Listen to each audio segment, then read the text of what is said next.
بسم الله الرحمن الرحيم اللهم صل على محمد وآل محمد اللهم صل على محمد وآل محمد اعوذ باللہ من الشیطان اللعین الرجیم بسم اللہ الرحمن الرحیم الحمد للہ وکفا وسلام علی عبادہ الذین اصطفیٰ درود بھیجئے محمد وعلی محمد.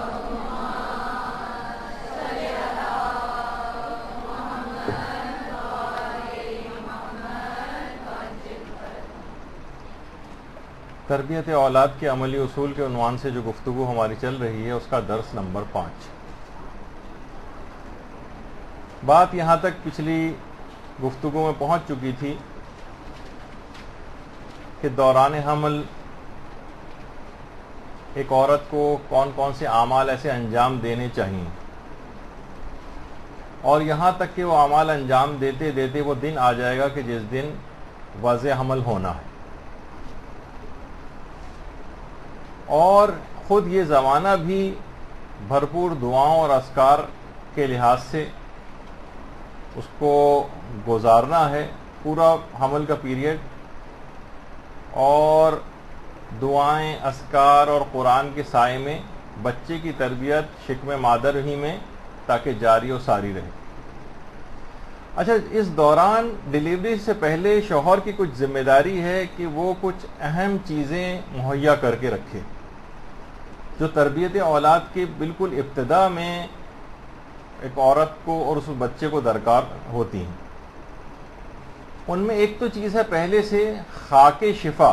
اچھا، خاک شفا سے کیا مراد ہے؟ عام گھریلو سجدے گا وہ نہیں، وہ کچھ ایک اور جو حقیقی خاک شفا ہے کہیں سے اس کا ارینجمنٹ کر کے رکھے. مائے فرات کا ارینجمنٹ پہلے سے کر کے رکھے، جس کی ابھی تفصیل آگے چل کے آنے والی ہے ان سب کی. کھجور کا پہلے سے ارینجمنٹ کر کے رکھے، لیکن کون سی کھجور وہ بھی ابھی آگے چل کے تفصیل آئے گی. اور اگر ممکن ہو سکے تو زمزم کا بھی پہلے سے انتظام کر کے رکھے. تو اس کی پلاننگ ذرا پہلے سے کرنی پڑے گی، کیونکہ جب وہ دن قریب آ جائیں گے تو اس وقت پھر ان چیزوں کا مہیا کرنا بہت مشکل ہوگا. تو زائرین جاتے رہتے ہیں، وہاں سے ان سب چیزوں کو منگوایا جا سکتا ہے. اچھا، اسی دوران ماں کو پوری کوشش یہ کرنی ہے کہ دوران حمل مسلسل وہ اپنی معلومات کو بڑھاتی رہے جو وضع حمل کے بعد اس کو درکار ہوں گی. اس وقت اس کے پاس نہ اتنا وقت ہوگا، نہ اتنی توانائی ہوگی، نہ اس کے مصروفیات ایسی ہو جائیں گی کہ پھر وہ معلومات کو حاصل نہیں کر سکتی.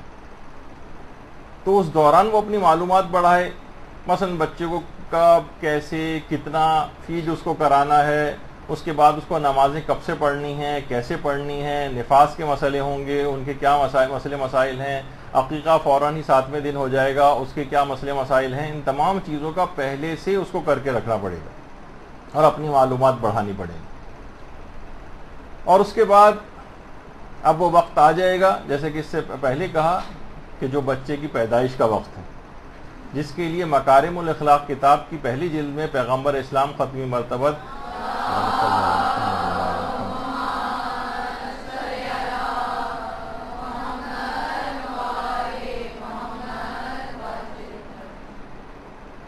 پیغمبر فرماتے ہیں کہ وہ عورت جو کہ اس پروسیس سے گزر رہی ہے، اس کا پورا وہ حمل کا جو دورانیہ ہے اور جو وضع حمل کا جو وقت ہے اس کا، اور وہاں سے لے کر اور دودھ چھڑائی کے زمانے تک سرحدوں پر حفاظت کرنے والے سپاہی کی مانند یہ عورت رہتی.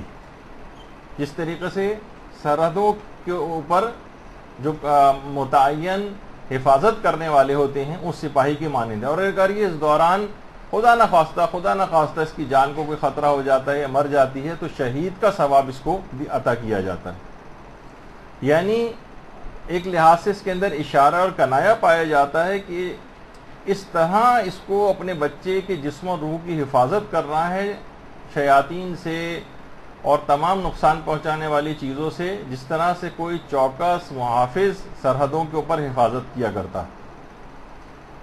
اور باقاعدہ مستدرک الوسائل جو ہماری محدث نوری کی کتاب ہے، اس میں قصہ آدم و حوا کے ذیل میں پروردگار عالم کا حضرت حوا سے ایک مکالمہ نقل کیا گیا مستدرک الوسائل، کہ جس میں پروردگار نے حضرت حوا سے کہا تھا کہ اگر کوئی عورت وضع حمل میں انتقال کر جاتی تو قیامت میں اس کا نامہ اعمال کھولا ہی نہ جائے گا۔ یہ پروردگار کا مکالمہ حضرت حوا سے اس میں نقل ہوا، اور اس کا کوئی حساب ہی نہیں ہوگا، اور وہ براہ راست داخل جنت کی جائے گی۔ تو اب دیکھیے اس پورے زمانے حمل کا اور ڈیلیوری کا جو یہ پورا عرصہ ہے، اس کی تکلیف کا بدلہ اولاد قیامت تک ادا نہیں کر سکتی۔ وہی اولاد، افسوس کی بات ہے کہ وہی اولاد ذرا سی بڑی ہو جاتی ہے، اسی ماں کے ساتھ زبان درازی شروع کر دیتی ہے، اور کسی بھی لڑکے یا لڑکی کے مثلا منحوس عشق کے اندر گرفتار ہو کر ان کو اذیتیں پہنچانا شروع کر دیتی ہے، حتیٰ کہ بعض اوقات یہ افراد ان کو چھوڑ کر چلے جاتے ہیں۔ یعنی وہ ماں کے جس کے اوپر لاکھوں ایسے عشق قربان اور صدقہ کر کے پھینکے جا سکتے تھے، لیکن افسوس ہے کہ اس شیطانی عشق پر ماں باپ کو صدقہ کر کے پھینک دیا جاتا ہے۔ وہ یعنی واقعی اس پورے پیریڈ کا کتنی مشکلات کے ساتھ وہ عورت جو اس بچے کو جنم دے رہی ہے اور اس کو اس کی تربیت اور پرورش کر رہی ہے، اس کو بالکل بھلا دیتی ہے اولاد۔ اور دیکھیے وضع حمل کے ہر درد کو برداشت کرنے پر، اس طرح پچھلی دفعہ بھی عرض کیا تھا کہ اس کو ایک حج کا ثواب عطا کیا جاتا ہے۔ اب مسئلہ یہ ہے کہ بہت ساری چیزیں، خواتین سائنس کے ترقی ہونے کی وجہ سے بہت سارے جو اس میں پین کو جو برداشت کیا جاتا ہے، اس کا جو ثواب لیا جاتا ہے، وہ بھی ثواب لینے کو تیار نہیں، اور اینستھیزیا کی مختلف چیزیں آ گئی ہیں کہ مثلا ایپیڈیورل اینستھیزیا کے ذریعے مثلا ڈیلیوری کروا لیے تاکہ پین کا بالکل بھی احساس نہ ہو۔ ہاں اگر کوئی واقعی ایسی انڈیکیشن موجود ہے، ضرورت موجود ہے عقلی طور پر، طبی طور پر، تو ظاہر ہے کہ اس کو استعمال کیا جائے، لیکن یہ کہ کوئی بالکل پین نہ ہو اور کچھ بھی پتہ ہی نہ چلے، تو ان تمام چیزوں کا ہو سکتا ہے کہ اس کو ثواب نہ مل سکے، جو ایک ایک درد کے عوض جو اس دوران ہوتا ہے اس کو برداشت کرنے کا جو اس کو ثواب ہے۔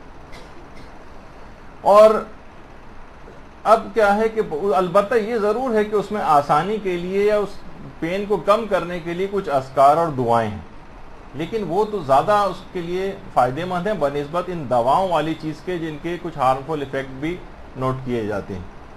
لوگ بہرحال اپنی آسانی کے لیے کچھ جو ہیں وہ مثلا خواتین جو ہے مریم پنجہ لے کے رکھتی ہیں، اس کی کوئی حیثیت نہیں ہے، نہ عقلی، نہ شرعی، نہ طبی، کسی بھی لحاظ سے کوئی فائدہ نہیں ہے اس کا۔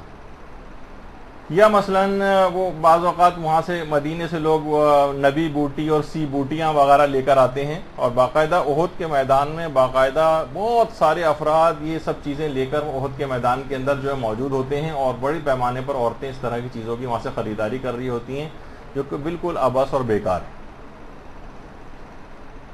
اچھا البتہ یہ ضرور ہے کچھ اعمال ایسے ضرور بتائے گئے ہیں کہ ایک تو اگر دوران حمل بھی ان اعمال کو جاری رکھے تو اس کی ڈیلیوری بہت آسانی کے ساتھ ہو جائے گی۔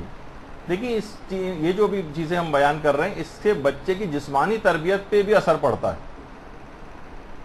اچھا ابھی جیسے کہ آگے چل کر گفتگو میں ذکر ہوگا، مثلا علماء یہ فرماتے ہیں کہ اگر کوئی عورت دوران حمل اگر دعا یستشیر کی تلاوت کرتی رہے تو نوٹ یہ کیا گیا ہے کہ اس کو بہت آسانی کے ساتھ جو ہے وہ بچے کی پیدائش ہو جاتی ہے اور کوئی کمپلیکیشن نہیں ہوتی۔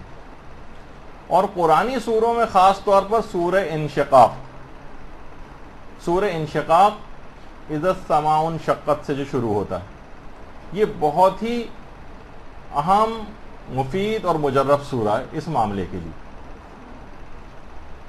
اور خود ایک طریقہ پیغمبر اسلام ختم مرتبت صلی اللہ علیہ وآلہ وسلم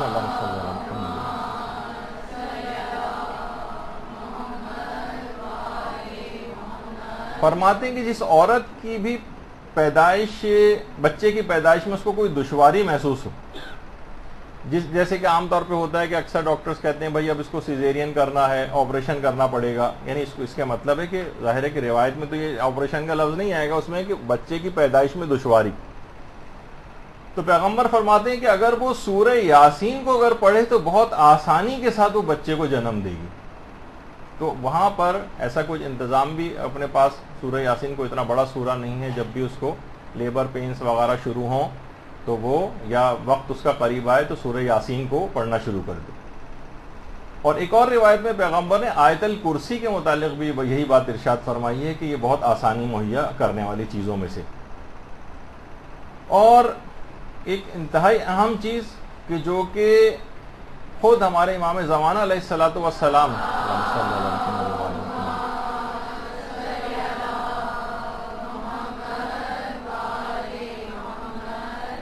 کی والدہ گرامی نے جس سورے کی تلاوت کی تھی حضرت نرجس خاتون نے، وہ سورہ قدر تھا، جس وقت امام زمانہ علیہ السلام کی پیدائش کے موقع پر اس سورے کی تلاوت حضرت نرجس خاتون سلام اللہ علیہ نے کی تھی۔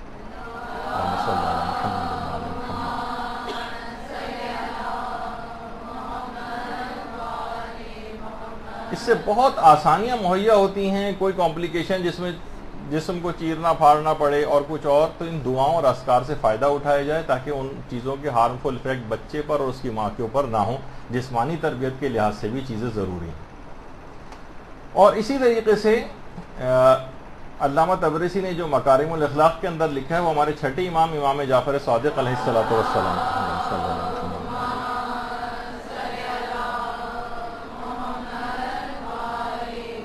امام فرماتے ہیں کہ سورہ آل عمران کو بہت خاص توجہ کے ساتھ لکھ کر، یعنی جس وقت بہت کنسنٹریشن ہو تو سورہ آل عمران کو عورت لکھ کر اپنے ساتھ رکھے تو بہت آسانی کے ساتھ اسے وضع عمل ہو جائے گا۔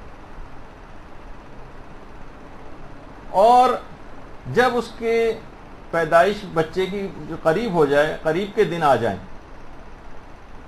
تو سورہ رحمان کی ایک آیت ہے، 2 آیات بلکہ، سنفرغ لکم ایھا الثقلان فبأی آلاء ربکما تکذبان، یہ 2 آیات ہیں۔ ان آیات کو لکھ کر عورت اپنی پشت کی طرف باندھ لے اور وضع عمل کے بعد اتارے تو بہت آسانی کے ساتھ اس کو ڈیلیوری وغیرہ کا یہ مسئلہ حل ہو جائے گا۔ اور یہ بھی روایت کے اندر بھی بتایا گیا ہے اور علماء نے اس کی تاکید کی ہے کہ اگر کوئی مشکل کیس ہو جائے، کمپلیکیٹڈ کیس ہو جائے، تو سورہ انشراح، الم نشرح لک صدرک، اس کا پانی عورت کو پلایا جائے تو اس سے بھی اس کو بہت آسانی ہو جائے گی اور بہت آسانی کے ساتھ اس مرحلے سے گزر جائے گی۔ تو دیکھیے یہ سب چیزیں جسمانی تربیت کے لحاظ سے بڑی اہم ہیں، تو ان چیزوں کو استعمال کرنا چاہیے، خواتین کو بتانا چاہیے تاکہ وہ مریم پنجے اور بوٹیاں ان چکروں کے اندر نہ رہیں، بلکہ ان واقعی حقیقی چیزوں کے جو کہ اسلام نے بتائی ہیں ان سے استفادہ کریں۔ اچھا، اب بچے کی پیدائش ہو گئی، بچے کی پیدائش کے فوراً بعد ہی ناف کٹنے سے بھی پہلے بچے کے دائیں کان میں اذان اور بائیں کان میں اقامت دینا مستحب ہے۔ یہ خود بچے کی روحانی تربیت بس شروع ہو گئی، جسمانی اور روحانی دونوں تربیت۔ یہ مستحب ہے کہ اس کے دائیں کان میں اذان اور بائیں کان میں اقامت دی جائے۔ دیکھیے اس کے بہت سارے فائدے ہیں، جیسے خود آپ کے سامنے جو حدیث ہے جس میں پیغمبر فرماتے ہیں کہ جس کے ہاں بھی بچہ پیدا ہو اسے چاہیے کہ اس کے دائیں کان میں اذان دے اور بائیں کان میں اقامت کہے تاکہ وہ شر شیطان سے محفوظ رہے۔ اور آپ نے امام حسن اور امام حسین کے بارے میں بھی اسی حکم پر عمل کرنے کے لیے کہا تھا۔ اور اس کے علاوہ اس کے کانوں میں سورہ حمد، آیت الکرسی، سورہ حشر کی آخری آیات، سورہ اخلاص، سورہ فلق اور سورہ ناس بھی پڑھی جائیں۔ یہ پیغمبر نے باقاعدہ اس کی تاکید کی۔ اچھا، تھوڑی سی اس کی تفصیل ابھی جو نیچے سب لائن میں بیان ہوئی ان کی میں الگ سے بھی آپ کو کچھ تفصیل بیان کروں گا۔ تو یہ آپ کے سامنے آئی کہ دائیں کان میں اذان اور بائیں کان میں اقامت دی جائے تاکہ یہ جو عقائد کا بیج ہے، عقائد حقہ کا، یہ ابھی سے اس کے اندر پڑ جائے، وہ خدا کی وحدانیت، پیغمبر کی رسالت، امیر المومنین کی ولایت اور نماز وغیرہ کی تلقین کے ساتھ اس دنیا میں آئے۔ اچھا، ایک اور بہت بڑا فائدہ، وہ بچے کے اخلاق اور مزاج کو صحیح رکھنے کی ابتدا بھی اسی سے ہو جاتی۔ آغا سیستانی نے باقاعدہ عروۃ الوثقی کی 2 جلد کے اندر باقاعدہ جہاں اذان کے متعلق بہت سی باتیں کہی ہیں، وہاں یہ بھی ہے کہ، اور ویسے بھی روایات کے اندر بھی یہ بات آئی ہے کہ جو بھی آدمی مثلا بدمزاج ہو یا جس کا اخلاق خراب ہو، یا کوئی بچہ ہے مثلا اس کا اخلاق خراب ہو رہا ہے، بدمزاج ہو رہا ہے، تو اس کے کان میں اذان دینی چاہیے۔ اچھا، اسی طرح سے بہت سارے علماء نے یہ بھی بات کہی ہے کہ گھر میں اگر کوئی بہت زیادہ غم و غصہ کرتا ہو، یا مثلا کوئی غم و غصہ کر رہا ہے، لڑائی جھگڑا کر رہا ہے، گھر میں ایک فساد کی سی کیفیت ہو رہی ہے، اس موقع پر اذان دی جائے تو وہ فوراً وہ جھگڑا ریزالو ہو جائے گا۔ بہت لوگوں نے اس کا ایکسپیرینس کیا ہے کہ واقعی یہ بالکل علماء کی جو تاکید ہے سلسلے میں، اور روایات بھی ہو سکتا ہے اس سلسلے میں ہو کہ جس وقت لڑائی جھگڑا ہو یا غم و غصہ کوئی کر رہا ہو، یہ حتیٰ کہ جس وقت کفار سے اگر لڑائی ہو رہی ہو، اس لڑائی میں شدت آ رہی ہو، تو اس موقع پر بھی اذان کہنے کا حکم ہے۔ یا مثلا اگر کسی جگہ آگ لگ جائے، آگ، اس موقع پر اذان کہی جائے تو وہ آگ بجھ جائے گی۔ اور اسی طریقے سے 40 روز تک اگر کوئی شخص گوشت نہ کھائے، جو کہ یہاں پر پاسبل ہی نہیں ہے، تو چلیں یہ والا مسئلہ تو اب نہیں رہا، لیکن 40 دن تک اگر کوئی شخص گوشت نہ کھائے تو مستحب ہے کہ اس کے کان میں اذان دی جائے، کیونکہ 40 دن تک مسلسل گوشت نہ کھانے سے اخلاق خراب ہو جاتے ہیں۔ اچھا، اسی طرح سے جنوں اور شیاطین کو گھر سے نکالنے کے لیے، مثلا اگر جنوں کا خوف ہے، باقاعدہ آغا سیستانی نے عروۃ الوثقی میں لکھا ہے کہ اگر کسی کو جنوں کا خوف ہو یا اس سے ملتی جلتی کسی چیز کا، تو اس کو چاہیے کہ وہ گھر میں اذان دے۔ اور جیسے کہ آپ نے ابھی سنا کہ خود پیغمبر اسلام نے ہدایت کی تھی کہ امام حسن اور امام حسین علیہ السلام کی پیدائش کے بعد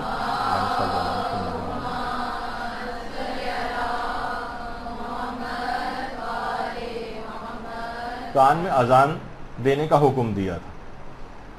آیت اللہ حافظ بشیر نجفی یہ فرماتے ہیں کہ پیدا ہوتے ہی اس کے کان میں وحدانیت، رسالت اور امامت کی گواہی دے دی جائے، تاکہ وہ اس کے رگ و پے کے اندر سرایت کر جائے۔ یہ بہت زیادہ اہم ہے، لیکن صحیح موقع پر، ابھی میں آگے وہ موقع بھی بتاتا ہوں، تو یہ پہلے دن سے ہی اس کے گوشت گزار کر دینی چاہیے، یعنی اذان اور اقامت یہ بچے کی تربیت کے اندر انتہائی اہم اور مفید ہے۔ لیکن اس کا سب سے صحیح ترین وقت وہ ہوتا ہے کہ جب بچے کی ناف بھی نہ کٹی ہو، بچے کی ناف کٹنے سے پہلے اذان اور اقامت دے دی جائے۔ ٹھیک ہے، اگر وہ وقت گزر گیا ہے، کچھ نہیں، بچہ تیار ویار ہو کے نلا دلا کے کپڑے میں لپیٹ کر اس کو باہر لا کے دیا جا رہا ہے، تو ظاہر ہے کہ ابھی بھی دے دینی چاہیے اذان اور اقامت دونوں۔ لیکن اصل وقت اس کا وہ ہے، اب تو بہت سارے اچھے ہاسپٹل کے اندر اس بات کی بھی اجازت مل جاتی ہے کہ شوہر اس موقع پر اس ڈیلیوری روم میں یا آپریشن تھیٹر کے اندر اس کو بھی پرمیشن مل جاتی ہے کہ وہ اندر آئے، تو اس موقع پر اذان اور اقامت کے جبکہ ناف بھی نہ کٹی ہو، وہ صحیح ترین موقع ہے کہ جس وقت موقع پر یہ کام ہو جانا چاہیے۔ یعنی اس کے بعد اگر یہ نہیں بھی ہو سکے تو جتنی جلد ممکن ہو سکے۔ البتہ جو شخص بھی اذان دے، کوئی ایسا شخص کو اذان دینے پر لگایا جائے، ہو سکتا ہے باپ ہو، اس کے نہ مخارج صحیح ہیں، نہ اس کو اذان دینی صحیح طور پر آتی ہے، کسی کو بھی پکڑ کے لے آیا جائے مثلا اور وہ اذان دے دے، یا کوئی بھی خاندان کے بزرگ بیٹھے ہیں جن کے نہ مخارج صحیح ہیں، نہ ان کو صحیح طور پر اذان دینی آتی ہے، ان سے بھی یہ کام نہ کروایا جائے۔ بہت اہم موقع ہے بچے کی تربیت کا، اس کو اس طرح سے شرما حضوری اس میں ضائع نہیں کرنا چاہیے، اور صحیح طور پر باپ کی ذمہ داری ہے یا کوئی بھی اور ایسا اس کا رشتہ دار جو اس فریضے کو انجام دے کہ پہلے سے اپنی اذان وغیرہ کو بھی صحیح کرے۔ کیونکہ بہت ساری دیکھیے اذانوں کے متعلق ایک محاورہ بھی مشہور ہے کہ اذان کا کام ہے لوگوں کو اسلام کی طرف لانا، لیکن بہت سی اذانیں اسلام سے دور بھی لے جاتی ہیں۔ اچھا، مناسب آواز رکھی جائے، بچے کا جو نازک سے کان کا پردہ ہے وہ اس سے کہیں خراب نہیں ہونا چاہیے۔ بہت سے لوگ بالکل مسجد کے طریقے کے اوپر اذان دینا شروع کر دیتے ہیں۔ اچھا، اب دیکھیے اذان و اقامت کا جو ایک بہت بڑا فائدہ ہے وہ یہ ہے کہ بچہ جو ہے وہ پاگل پنے سے محفوظ رہے گا، جنون سے محفوظ رہے گا، نفسیاتی امراض سے محفوظ رہے گا۔ اور روایتوں کے اندر ایک اور بھی چیز ہے جس کو کہا جاتا ہے کہ ام الصبیان کی بیماری جو ہے اس سے محفوظ رہتا ہے۔ ایک پراسرار قسم کی ایک دماغی بیماری ہے جو کہ بہت بعد تک بھی چل سکتی ہے، اگر اذان و اقامت دے دی جائے تو اس بیماری سے بھی محفوظ رہتا ہے، اور بچہ شر شیطان سے بھی محفوظ رہتا ہے۔ تو جس وقت وضع حمل ہو جائے اور اس کے بعد بچے کی پیدائش کے فوراً بعد، ابھی ناف بھی نہ کٹی ہو بچے کی، اس سے پہلے اذان و اقامت دے دینی چاہیے۔ اچھا، خاص طور پر کہا جاتا ہے کہ اس کا فائدہ اذان و اقامت کا صحیح موقع پر دینے سے جو اس کے نتائج اور اثرات ہوتے ہیں کہ خاص طور پہ وہ بچے جو سوتے سوتے ایک دم سے رونا شروع کر دیتے ہیں گھبرا کر، اس سے بھی حفاظت رہتی ہے، اور بچہ اس انداز سے چونک کر جو روتا ہے اس سے محفوظ ہو جاتا ہے۔ اور اس کے علاوہ جو پیغمبر اسلام نے کان میں بچے کے حکم دیا ہے کہ اذان و اقامت کے علاوہ وہ ہے کہ سورہ الحمد کو بھی بچے کے کان میں پڑھا جائے، اس کی تلاوت کی جائے۔ اب سورہ الحمد کے کتنے اثرات ہیں وہ بھی سب بچے کے اندر منتقل ہوں گے۔ اس کے علاوہ آیت الکرسی جیسی عظیم ترین آیت قرآنی یہ بچے کے کان میں تلاوت کی جائے۔ اس کے علاوہ سورہ اخلاص یہ بچے کے کان میں تلاوت کی جائے۔ کتنے زیادہ اس کے ثواب اور اثرات وہ آپ اس میں سن چکی ہیں، جو ہمارے بہترین نماز کیسے پڑھنے والے دروس کے اندر ہی ان کے بیان ہو چکے ہیں۔ اس کے علاوہ سورہ ناس، سورہ فلق اور سورہ حشر کی آخری 3 آیات، یا بلکہ سورہ حشر کی آخری 6 آیات کر لیں تو اور زیادہ مناسب ہے۔ ویسے تو سورہ حشر کی آخری آیات کا روایت کے اندر تذکرہ آیا ہے، لیکن کچھ فوائد آخری 3 آیات کے بیان ہوئے ہیں، کچھ فوائد آخری 6 آیات کے۔ تو بچے کے کان میں پہلے سے انتظام اس کا بھی کر کے رکھا جائے کہ پیپر کے اوپر یا کسی جگہ پہلے سے یہ سب چیزیں موجود ہوں کہ بچے کے کان میں اس کے بعد ان آیات کی تلاوت کرنی، کیونکہ پیغمبر فرماتے کہ ان آخری جو 6 آیات ہیں سورہ حشر کی، ان میں اسم اعظم پروردگار کے جو اسم اعظم ہے وہ اس کے اندر، اور پیغمبر یہ بھی فرماتے تھے کہ اگر بیمار پر سورہ حشر کی آخری 3 آیات تلاوت کر دی جائیں تو وہ صحت یاب ہو جائے گا۔ یہ آخری سورہ حشر کی آخری 3 آیات انتہائی مجرب، اور خاص طور پر ہمارے چھٹے امام جعفر صادق علیہ الصلوۃ والسلام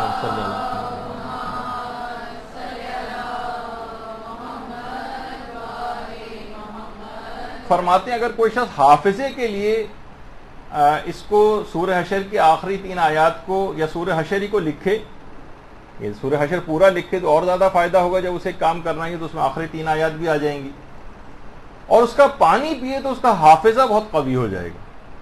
تو یقیناً اگر اس وقت تلاوت کی جا رہی ہے بچے کے کان میں تو بچے کے حافظے کو قوی کرنے والے اثرات بھی اس کے اندر پہنچ رہے ہیں، تو بچے کی جسمانی تربیت بھی ہو رہی ہے اور بچے کی روحانی تربیت بھی ہو رہی ہے۔ باقاعدہ تفسیر مجموع البیان کے اندر بھی یہ بات آئی۔ اور ہمارے 5ویں امام محمد باقر علیہ الصلوۃ والسلام نے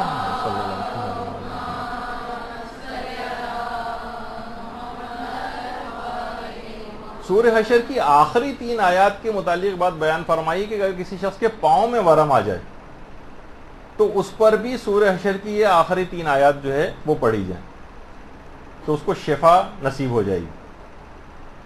اور امام خمینی کے جو عرفانیت کے استاد تھے باقاعدہ آیت اللہ محمد علی شاہ آبادی، کہ امام خمینی نے ان کا اتنا عزت و اکرام سے نام لیا ہے اور کہا ہے کہ میرے ماں باپ ان کے اوپر فدا اور قربان ہو جائیں، یہ امام خمینی کے استاد تھے۔ یہ خود فرماتے تھے کہ اگر کوئی شخص ان آخری 3 آیات کی تلاوت کرے جو ابھی آپ کے سامنے یہ پیش ہوئی تھی، تو یہ فرماتے ہیں اس کا زبردست ایک عظیم ترین فائدہ یہ ہوگا کہ پہلی رات میں قبر کی جب پہلی رات آئے گی اور جب فرشتے اس سے آ کر پوچھیں گے من ربو کا، تمہارا پروردگار کون ہے، تو یہ شخص سورہ حشر کی آخری 3 آیات کی جب یہ تلاوت کرے گا تو فرشتے مبہوت اور متحیر رہ جائیں گے کہ یہ کیسا جواب اس نے دیا ہے۔ اور یہ آیت اللہم صلی علی محمد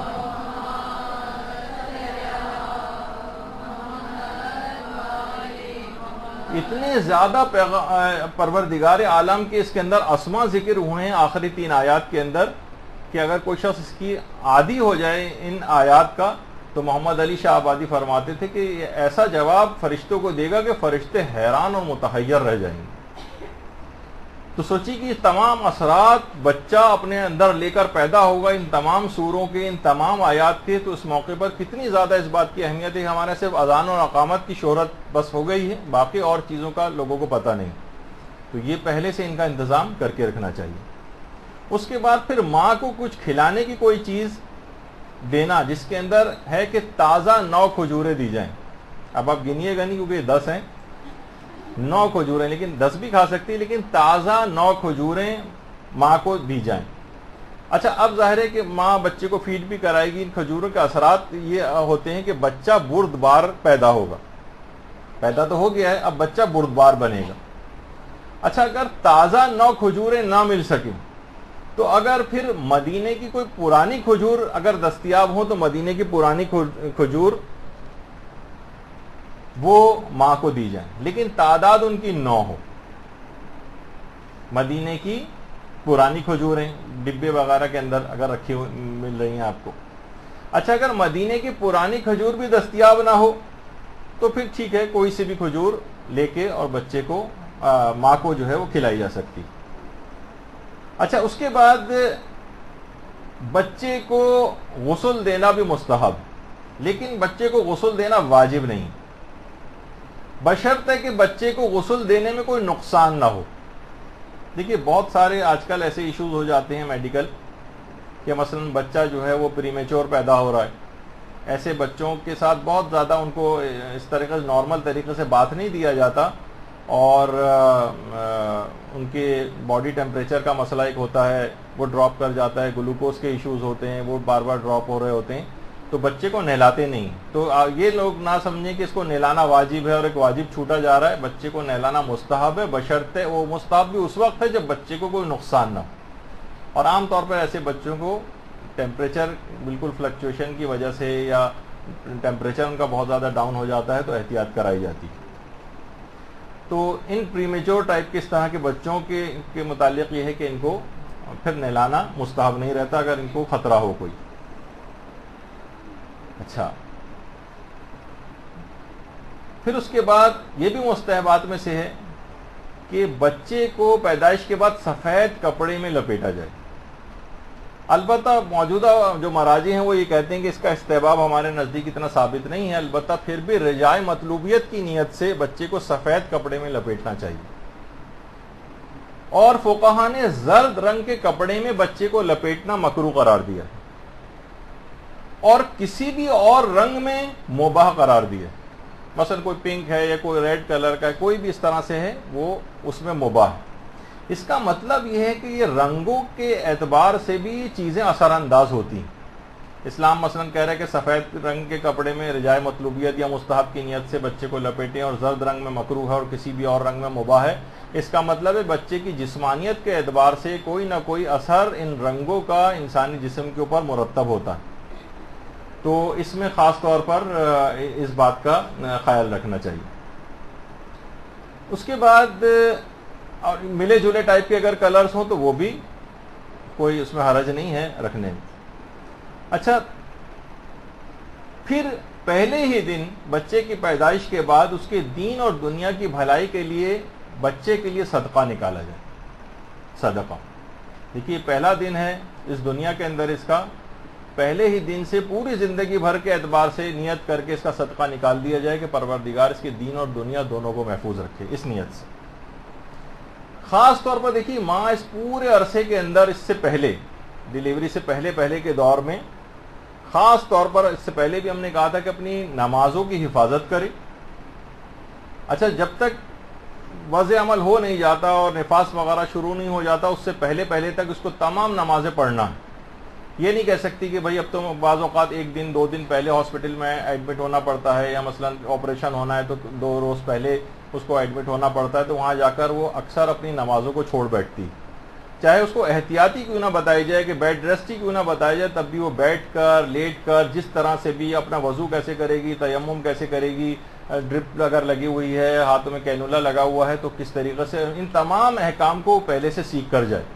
یہ وہاں جا کر یہ والے مسئلے حل نہیں ہوتے اور پریشانیاں بہت سی لاحق ہو جاتی ہیں، تو یہ پہلے سے یہ تمام چیزوں کا جو اس کا پریگنینسی کا پورا پیریڈ ہے، اس میں تمام چیزیں شرعی اعتبار سے اس کو سیکھ کر رکھنی۔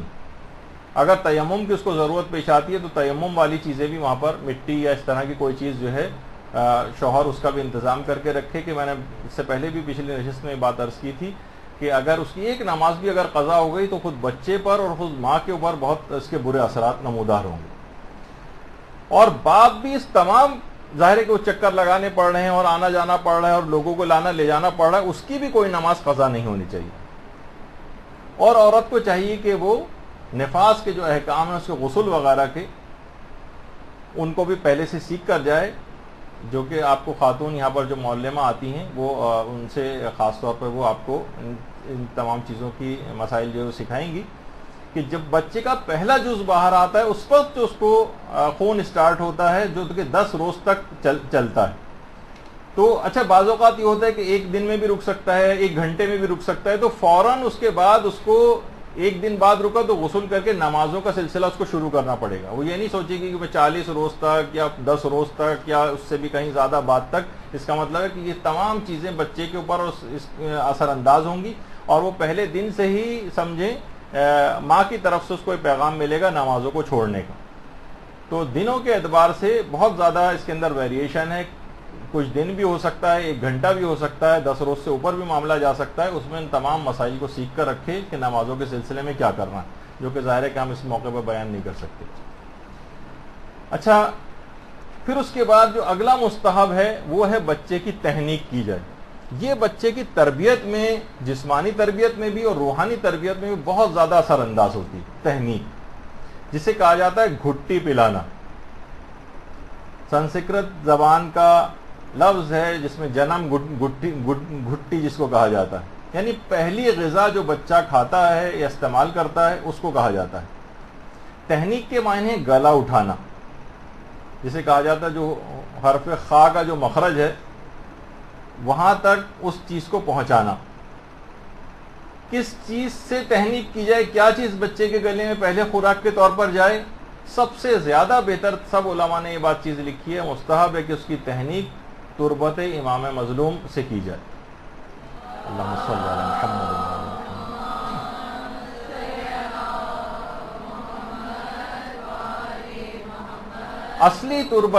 اصلی تربت یعنی یہ وہ جو کہ آپ اکثر اس کے متعلق یہ بات سنتی ہیں کہ جو کہ عاشور کے روز جو مٹی سرخ ہو جاتی، یہ سرخ شدہ مٹی کی تصویر ہے آپ کے سامنے، یہ اس بات کو ظاہر کرنے کے لیے کہ عام طور پر ہمارے گھروں میں ٹھیک ہے بہت ساری وہ خاک کربلا کی ہوتی ہیں جو سجدہ گاہیں، لیکن جو اصل ہے جس میں مفید جو بچے کو جس سے تحنیک کرنی ہے وہ اصل خاک شفا، اس کا کہیں سے بھی انتظام کر کے رکھیں، لے کر رکھیں، یہ کیا جائے۔ البتہ یہ کہ جیسے میں نے کہا گھروں کے اندر جو ہوتی ہیں یہ زیادہ اتنی ایفیکٹو نہیں ہے اور تحنیک کا جو استحباب ہے ان کے لیے نہیں، یعنی قبر امام مظلوم سے تقریباً 10 گز کے فاصلے تک کی مٹی، اس کے اندر خاک شفا کے جو جس کو کہا جاتا ہے جس کے اثرات ہیں وہ اس کا انتظام کیا جائے، جو کہ عام طور پر سرخ ہو جاتی ہے عاشور کے روز، بہت سی جگہوں پہ آپ نے اس کا مشاہدہ بھی کیا ہوگا۔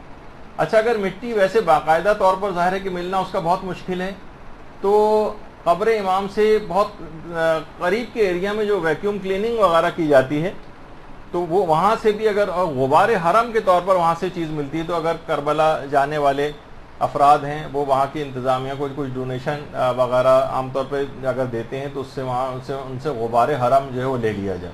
وہ ویکیوم کرنے کے بعد قبر کے قریب کے جو ایریا ہوتا ہے وہاں سے جو وہ گرد و غبار اٹھاتے ہیں اس کے اندر بھی وہی اثرات ہوتے ہیں، تو وہ ان سے غبار حرم لے کر آیا جا سکتا ہے۔ تو یہ تمام چیزیں ایسی ہیں جن کا پہلے سے انتظام کر کے رکھنا چاہیے، البتہ 10 گز سے بہت زیادہ دور کا فاصلہ ہو جائے گا تو پھر اس کے وہ اثرات نہیں رہیں گے۔ اچھا اب اس کے بہت زیادہ فائدے ہیں۔ ائمہ معصومین نے تحنیک کے متعلق بات ارشاد فرمائی کہ بچے کے لیے امان کا باعث ہے اگر تربت امام مظلوم سے اس کی تحنیک کی جائے، اور دیکھیے خاک شفا کے اندر ہر مرض کا علاج موجود ہے، یعنی گویا بچے کی جس وقت تحنیک تربت امام مظلوم سے کی جائے گی تو ایک لحاظ سے تمام امراض سے بچنے کی ایک ویکسین گویا آپ نے اس وقت اس بچے کو لگا دی یا پلا دی۔ کتنی ساری اور چیزیں ہیں اور بہت سی ایسی ویکسین جن کا مضر صحت ہونا بھی ثابت ہو گیا، بہت سے ملکوں نے باقاعدہ بین بھی کر دیا ہے یہاں پر جو بچے کو جو ویکسینز وغیرہ کچھ جو لگائی جاتی ہیں، بہت سے اب ان کے کچھ اثرات نمایاں، کچھ فائدے مند ہیں، کچھ کے نقصانات جو ہے نمایاں ہو گئے ہیں۔ تو بہت سارے دیکھیے، تو آپ نے کیا کیا کہ پہلے سے تمام امراض کی ویکسین گویا اس کو دے دی، اور اس کو سب سے بڑی دوا کہا گیا ہے تربت امام مظلوم کو کامل الزیارات کے اندر، ابن قولویہ کی کتاب ہے، اس میں سب سے کہا ہے کہ جو سب سے بڑی دوا ہے وہ تربت امام مظلوم، اور ہمارے پانچویں اور چھٹی دونوں امام، اللہم صلی علی محمد و علی محمد،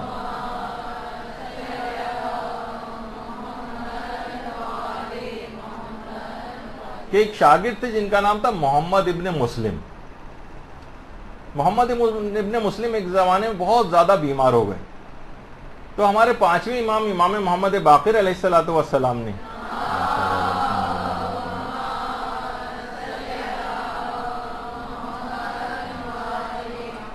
انہوں نے خاک شفا کو پانی میں گھول کر ایک غلام کو دیا اور کہا کہ جاؤ محمد ابن مسلم کو جا کر اس کو پلاؤ اور کہو کہ امام نے تم کو یاد کیا.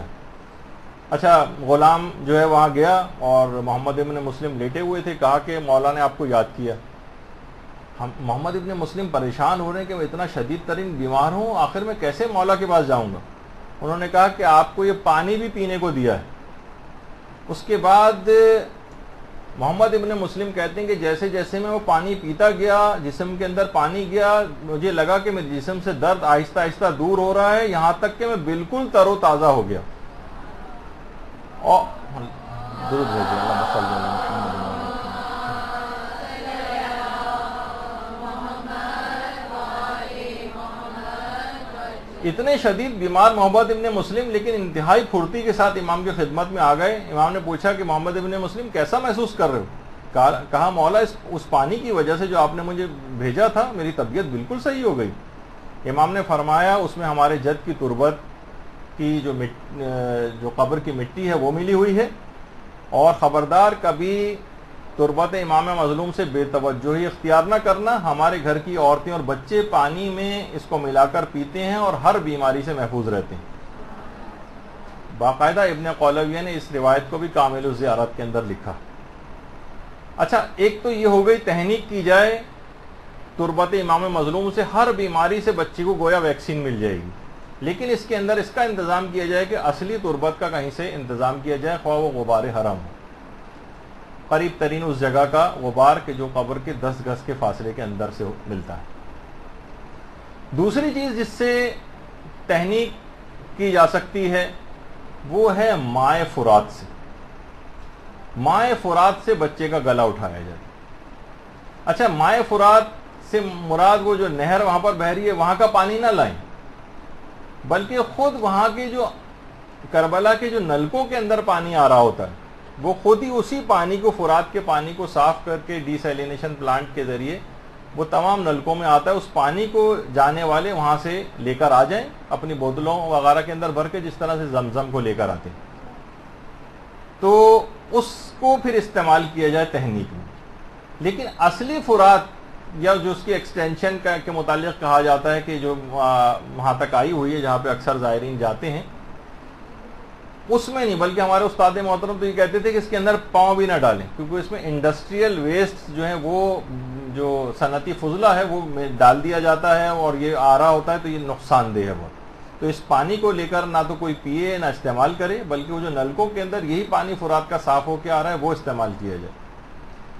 اچھا، اگر فرات کا پانی بالفرض نہ مل سکے تو کوئی سا بھی میٹھا اور خوشگوار پانی، اس سے بچے کی تحنیک کی جا سکتی ہے. اور اگر میٹھا نہ ہو تو کھجور یا شہد سے اس پانی کو میٹھا کر لیا جائے.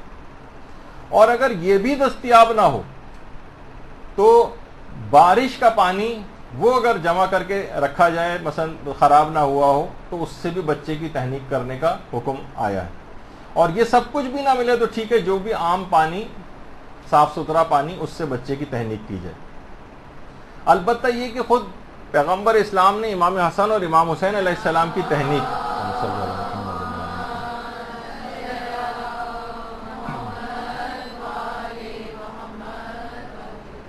ان کی جو تحنیک ہے وہ کھجور سے کی تھی، کھجور سے. اچھا، پوری کھجور نہیں کھلا دینی بچے کو، اس کا ایک خاص طریقہ بتایا گیا. جیسے ابھی ہمارا جو وہ کفن بیگ ہے اس کے اندر عقیق رکھے جاتے ہیں، تو معلوم چلا کہ ایک صاحب کے منہ میں، مردے کے منہ میں عقیق رکھا جانا تھا، تو وہ جو دادی تھی ان کی، انہوں نے باقاعدہ 2 آدمی بھجوا کے عقیق منہ سے نکلوا دیا کہ مردے کے حلق میں نہ پھنس جائے کہیں. تو بہرحال اس طریقے کی بھی صورتحال سامنے آ جاتی ہے. تو یہ گلے میں نہیں پھنسانی اس کی کھجور جو ہے، بلکہ اس کا طریقہ امیر المومنین علیہ الصلوۃ والسلام نے بتایا۔ اللہم صلی اللہ علیہ وسلم۔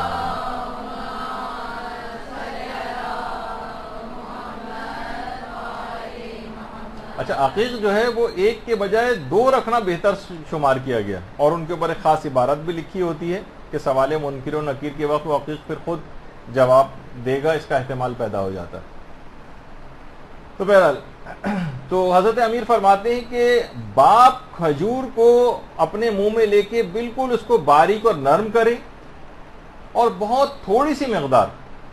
اچھا، اس کھجور کے ساتھ خاک شفا کے چند ذرات بھی ملائے جا سکتے ہیں، فورات کا پانی بھی ملایا جا سکتا ہے، یا عام پانی کے چند قطرات بھی ملائے جا سکتے ہیں، یعنی یہ، اور کسی ڈراپر وغیرہ کے ذریعے یا وہ پانی جو ہے الگ سے بھی ڈالا جا سکتا ہے۔ تو اس کھجور کو بالکل باریک کر کے باپ اپنے دائیں ہاتھ کی انگشت شہادت کے اوپر رکھ کر بچے کے منہ میں داخل کرے کہ بچہ اس کو نگل لے۔ اس کا نام ہے تحنیک کرنا، تحنیک۔ اچھا، جو بھی شخص تحنیک کر رہا ہو اس کو کوشش کریں کہ وہ نیک اور متقی شخص سے بچے کی تحنیک کروائی جائے، اس کے بھی اثرات منتقل ہوتے ہیں۔ دیکھیے، بچے کے اوپر آپ کو تربیتی امر انجام دینا ہے نا، جس سے تحنیک کروائی جا رہی ہے اس کے بھی اثرات ہیں۔ مثلا دین سے کوئی بالکل لاپرواہ دادا اور نانا ہو، اور لوگ لے جا کے ان کو پکڑا دیتے ہیں، کوئی اور بھی رشتہ دار، یہ صرف بتانے کے لیے کہ آپ نا متقی پرہیزگار شخص سے بچے کی تحنیک کرائی جائے، صرف فقط رشتے کے خیال سے نہ اس کو، اس اہم چیز کو، کیونکہ اثرات منتقل ہوں گے۔ یعنی بچے کی پہلی غذا کے لیے بھی دیندار اور متقی شخص کا انتخاب کیا جا رہا ہے۔ دیکھیے، اس بات کی اتنی اہمیت ہے کہ اکثر لوگ پیدائش کے بعد عراق میں جو اس طرف ذرا رجحان رکھتے ہیں یا زیادہ اس طرف راغب ہوتے ہیں، اپنے بچے کو پیدائش کے بعد مثلا یہ جیسے آپ کے سامنے ہے کہ آیت اللہ سید محمد صدر کی قبر کے پاس لے جا کے برکت کے لیے رکھتے ہیں کہ ان کے اثرات اس کے اندر منتقل ہوں۔ تو آپ یہ دیکھیں کہ صرف ایک وقت کی جو غذا، جو پہلی غذا بچے کے اندر جاری ہے، اس میں اتنا زیادہ اس بات کا اہتمام کیا جا رہا ہے کہ نیک اور متقی شخص اس کی تحنیک کروائی جائے، کیونکہ اس کے اثرات ہوتے ہیں۔ تو وہ ماں جو کہ 2 سال تک بچے کو دودھ پلائے گی، 2 سال تک، اس کا متقی اور دیندار ہونا کتنا زیادہ ضروری ہوگا، اور کس قدر اس کی اہمیت ہوگی۔ اور اس باپ جو کمائی لے کر آ رہا ہے اور بچہ جوانی تک اس باپ کے گھر میں رہے گا اور کھانا کھائے گا، وہ وہاں تقوی پرہیزگاری کی کتنی زیادہ ضرورت پیش آئے گی۔ تو خاص طور اس ماں کے حوالے سے دیکھیں کہ ماں کا نیک اور متقی و پرہیزگار ہونا کس قدر ضروری ہے۔ یعنی یہ بات اتنی اہم تھی کہ نیک اور متقی پرہیزگار سے اس کی تحنیک کروائی جائے کہ زمانہ رسالت میں جس وقت صحابہ کے ہاں بچوں کی پیدائش ہوتی تھی تو لوگ اپنے بچوں کو لے کر پیغمبر کے پاس آتے تھے کہ یا رسول اللہ آپ بچے کی تحنیک کریں، اور پھر پیغمبر بچوں کی جو ہے وہ تحنیک کیا کرتے تھے۔ تو سارے مستحبات کا جتنے بھی ہیں، دیکھیے تربیت میں یہ ساری چیزیں بچے کی دخیل ہیں اور یہ سب اثرات رکھتی ہیں۔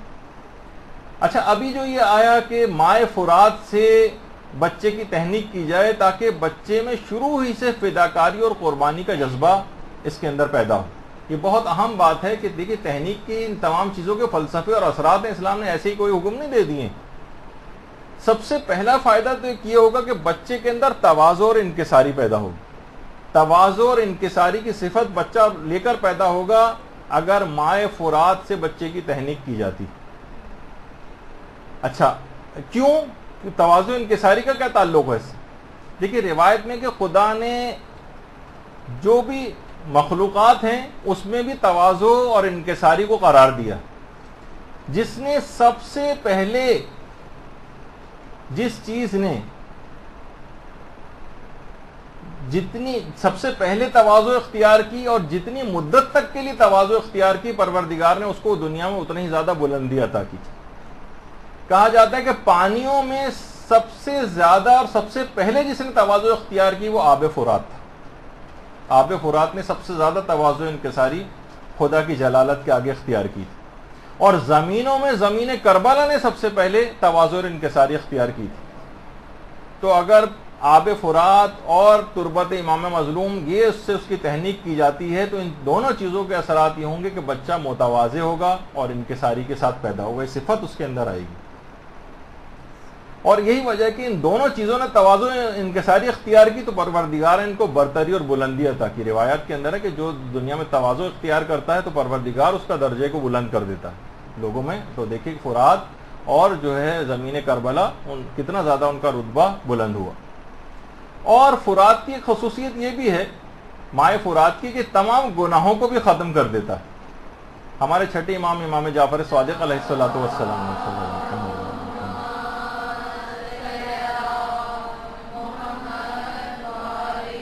فرماتے ہیں کہ جب زائر زیارت کے لیے آئے تو اسے چاہیے کہ پہلے آب فرات سے غسل کرے تاکہ اس کے تمام گناہ بخشے جائیں، مالی السبتین کی روایت ہے، اور اس کے بعد پھر وہ زیارت کے لیے جائے، خواہ اس کے کبیرہ گناہ ہی گناہ ہوں سب معاف ہو جاتے ہیں۔ دیکھیے عام طور پر جتنے بھی زائرین جاتے ہیں وہاں اکثر و بیشتر مثلا سردیوں کے زمانے میں گئے ان کو غسل وغیرہ کی طرف کا خیال ہی نہیں آتا، بلکہ ہوتا ہے کہ بس سامان رکھیں بس جلدی سے بھاگتے ہوئے بغیر کسی تیاری کی جو ہے وہاں بس حرم پہنچ جائیں اور زیارت کر رہے ہیں۔ نہیں، اس کے کچھ آداب ہیں، یعنی خود باقاعدہ امام نے حکم دیا کہ پہلے غسل کریں فرات میں۔ اور میں نے آپ کو کہا کہ فرات کا پانی اب سب وہاں پر نلکوں کے اندر بھی دستیاب ہوتا ہے، تو پہلے بلڈنگ میں اپنی ہوٹل سے غسل کریں، اس کے بعد پھر تمام گناہوں کو بخشوا کر معاف کروا کے پھر امام کی زیارت کی طرف جائیں۔ اچھا، پھر اس کے بعد ہمارے پانچویں امام کی ایک حدیث اور بھی، اللہم صلی علی محمد کہ اصل میں فرات جنت کی نہروں میں سے ایک نہر اور اس کے اندر روزانہ جنت کی خوشبوئیں ملائی جاتی ہیں۔ اور امام نے فرمایا ہے کہ یہ اتنا بابرکت پانی جس کو آپ کو پہلے سے انتظام کر کے رکھنا، کہ امام فرماتے ہیں کہ اتنا بابرکت پانی ہے کہ جس بچے کی ولادت کے بعد فرات کے پانی سے اس کی تحنیک کی جائے گی وہ ہم اہل بیت کا حقیقی محب بنے گا۔ اچھا، ایک تو ہوتا ہے دیکھیے عرفی محب، جس طرح سے ہم سب لوگ نظر آ رہے ہیں، یعنی کہ وہاں ٹھیک ہے بظاہر جو ہے وہ حقیقی محب، بلکہ محب کہتے ہیں اسے جو حقیقی ہو، جعلی محب کا یہاں پر کیا تذکرہ، تو وہ امام کا حقیقی محب بنے گا اگر فرات کے پانی سے اس کی تحنیک کی جائے گی۔ اور امام یہ بھی فرماتے ہیں کہ لوگوں کو اگر فرات کی عظمت کا پتہ چل جاتا تو لوگ فرات کے کنارے پر اپنے گھروں کو بناتے اور اس کو چھوڑ کر کہیں پہ بھی نہ جاتے اگر انہیں فرات کے پانی کی عظمت کا احساس ہو جائے۔ اصحاب امام جو تھے وہ کپڑوں پر پانی کو چھڑکا کرتے تھے اور اپنے بیماروں کو اس پانی سے نہلاتے تھے۔ لوگ جائیں تو جس طریقے سے زمزم کو بڑے بڑے کین سے بھر کے لایا جاتا ہے، اس طرح فرات کے پانی کو لائیں، بیماروں کو پر چھڑکیں، بیماروں کو نہلوائیں اس پانی سے، تو ان کی بیماریاں بھی دور ہوں گی۔ کہ اصحاب امام چھڑکتے بھی تھے اور اس پانی سے اپنے بیماروں کو نہلاتے تھے۔ اور یہ وہ نہر ہے فرات کی کہ ان 5 نہروں میں سے کہ جنہیں جبریل نے خود کھودا تھا، جبریل نے اسے خود کھودا ہے۔ اور لیکن افسوس ہے کہ اتنی باعظمت یہ نہر ہے، لیکن یہ وہی فرات ہے کہ جس کے کنارے ساقی کوثر کا پورا خاندان اور اہل حرم کس طرح سے یہاں پر 3 دن کے بھوکے پیاسے ذبح کیے گئے۔ اور یہ وہی مقام ہے کہ جہاں طفلان مسلم کو اس جگہ پہ اسی کے کنارے لا کر شہید کیا گیا تھا۔ بہرحال اس کا خصوصی طور سے پہلے سے بوتلوں کے اندر بھر کر لے جائیں، اس کا انتظام کر کے رکھیں یا بعد میں کسی سے منگوائیں، اور اس کی اپنے بچے کی تحنیک اسی فرات کے پانی سے کریں تو اس بچے کے اندر شجاعت بھی پیدا ہوگی اور اپنے امام سے فداکاری اور قربانی کا ایک جذبہ لے کر یہ بچہ آئے گا، بزدلی سے یہ بچہ دور ہو جائے گا اور ہر اسلام کے لیے ہر قربانی دینے کے لیے آمادہ ہوگا۔ قرآن کے اندر بھی لفظ فرات آئے گا، جیسے نہر فرات کے طور پر اس کا تذکرہ نہیں لیکن فرات آیا ہے، وَجَعَلْنَا فِيهَا رَوَاسِيَ شَامِخَاتٍ وَأَسْقَيْنَاكُم مَّاءً فُرَاتًا، خوشگوار اور ٹھنڈے پانی کے معنوں میں فرات کا جو کہ اس کے معنی ہیں اس کے اندر یہ چیز آئی ہے۔ اور یہ بات بھی یاد رہے کہ فرات کی خصوصیت یہ بھی ہے کہ آب فرات یہ حضرت زہرا کے مہر کا ایک جز ہے۔ اللہم صلی علی محمد۔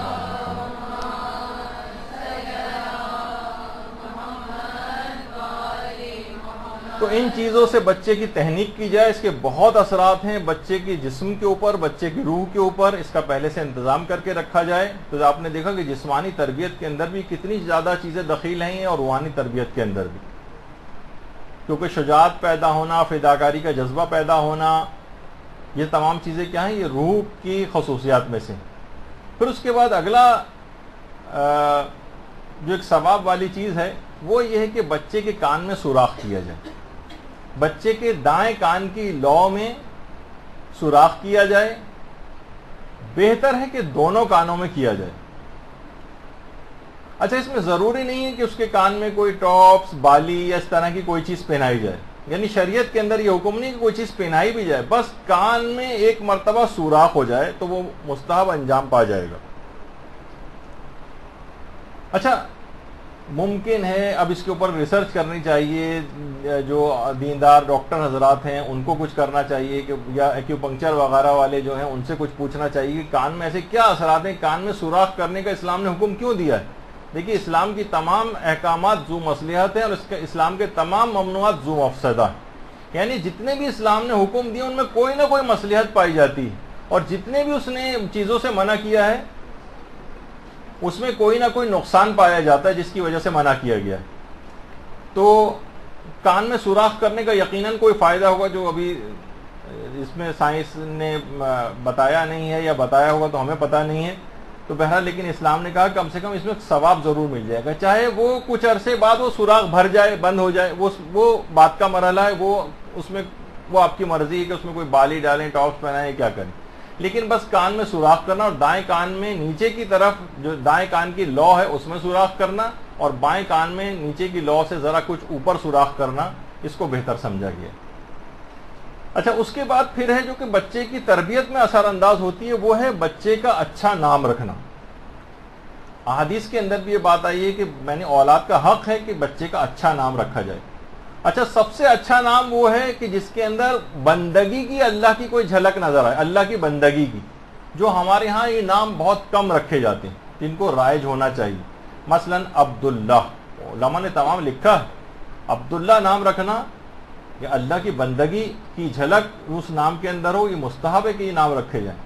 عبد الرحمن, عبد الرحیم, ان کی اہمیت بہت زیادہ ہے. اور خاص طور پر دیکھیے آج کل کے تقیے کے دور میں جب ناموں سے آپ کو شناخت کر کے آپ کو نقصان پہنچایا جاتا ہے, شاید ان ناموں کی اہمیت اور بڑھ جائے. ایک تو ویسے ہی اسلام نے اس کو کہا کہ ان ناموں کو رکھا جائے, اور اس دور میں شاید اس کی اہمیت اور بڑھ جائے کہ جیسے جیسے زمانہ ظہور سے قریب ہوتا جائے گا روایت میں اتنا ہی تقیے کی اہمیت بڑھتی چلی جائے گی. اچھا, اب اللہ کے نام کے بعد یا اس کی خصوصیات جو ہے ناموں کی, اس کے بعد رسول اور ائمہ معصومین یا انبیاء کے ناموں کو یا خاندان اہل بیت کے ناموں پر بچوں کا نام رکھا جائے, کیونکہ یہ بچے کی تربیت میں اور شخصیت پہ یہ نام متاثر کرتے ہیں. تربیت اولاد میں یہ نام بچے کو متاثر کرتے ہیں, اس وجہ سے ان ناموں کا انتخاب کیا جائے. اچھا, لڑکیوں کے اندر بھی ایسے نام رکھے جائیں کہ جس میں لڑکیاں بھی اللہ کی جو بندہ ہیں یا بندی ہیں وہ ان کی جھلک آئے. مثلا ہمارے یہاں اس چیز کا رواج نہیں, لیکن علماء نے لکھا ہے مثال کے طور پر امت اللہ, اللہ کی کنیز, امت الرحمن, امت الرحیم, یہ اس طرح کے نام, یہ بھی کچھ چیزیں ایسی ہیں کہ جس میں کوئی ایسی جھلک ہونی چاہیے کہ یہ اللہ کی بندی. اچھا, جیسے پیغمبر اسلام کے پاس ایک شخص اپنی بیٹی کو لے کر آیا اور کہا کہ اس کا نام آسیہ ہے. اچھا, عین سے آسیہ, عین الف سواد, یہ ہے الف مذہب ارا والا تو ٹھیک ہے نام, لیکن پیغمبر نے آسیہ جو نام تھا عین سے اس کو تبدیل کر دیا, اس کا نام اس کا جمیلہ رکھا. یعنی پیغمبر نے نام تبدیل کروا دیا کیونکہ ناموں کے اثرات ہوتے ہیں. اچھا, حروف کی بنیاد پر یا مثلا قرآن سے ہم نے نام نکالا ہے, اس کی بنیاد پر یا حروف کی بنیاد پر لوگ نام پوچھ رہے ہوتے ہیں اور رکھ رہے ہوتے ہیں اور بہت زیادہ تحقیق کر رہے ہوتے ہیں. اس کی کوئی ضرورت نہیں ہے. علم العادات کا جو علم ہے یہ اسلام کے نزدیک ایک ثابت شدہ علم نہیں. علم عادات ہے, علم رمل ہے. باقاعدہ آغا محمود مرشی جو آیت اللہ مرشی نجفی کے بیٹے ہیں, یہ خود انہوں نے ایک انٹرویو دیا بھی کچھ عرصے پہلے اور روزنامہ کیہان کے اندر وہ شائع بھی ہوا تھا.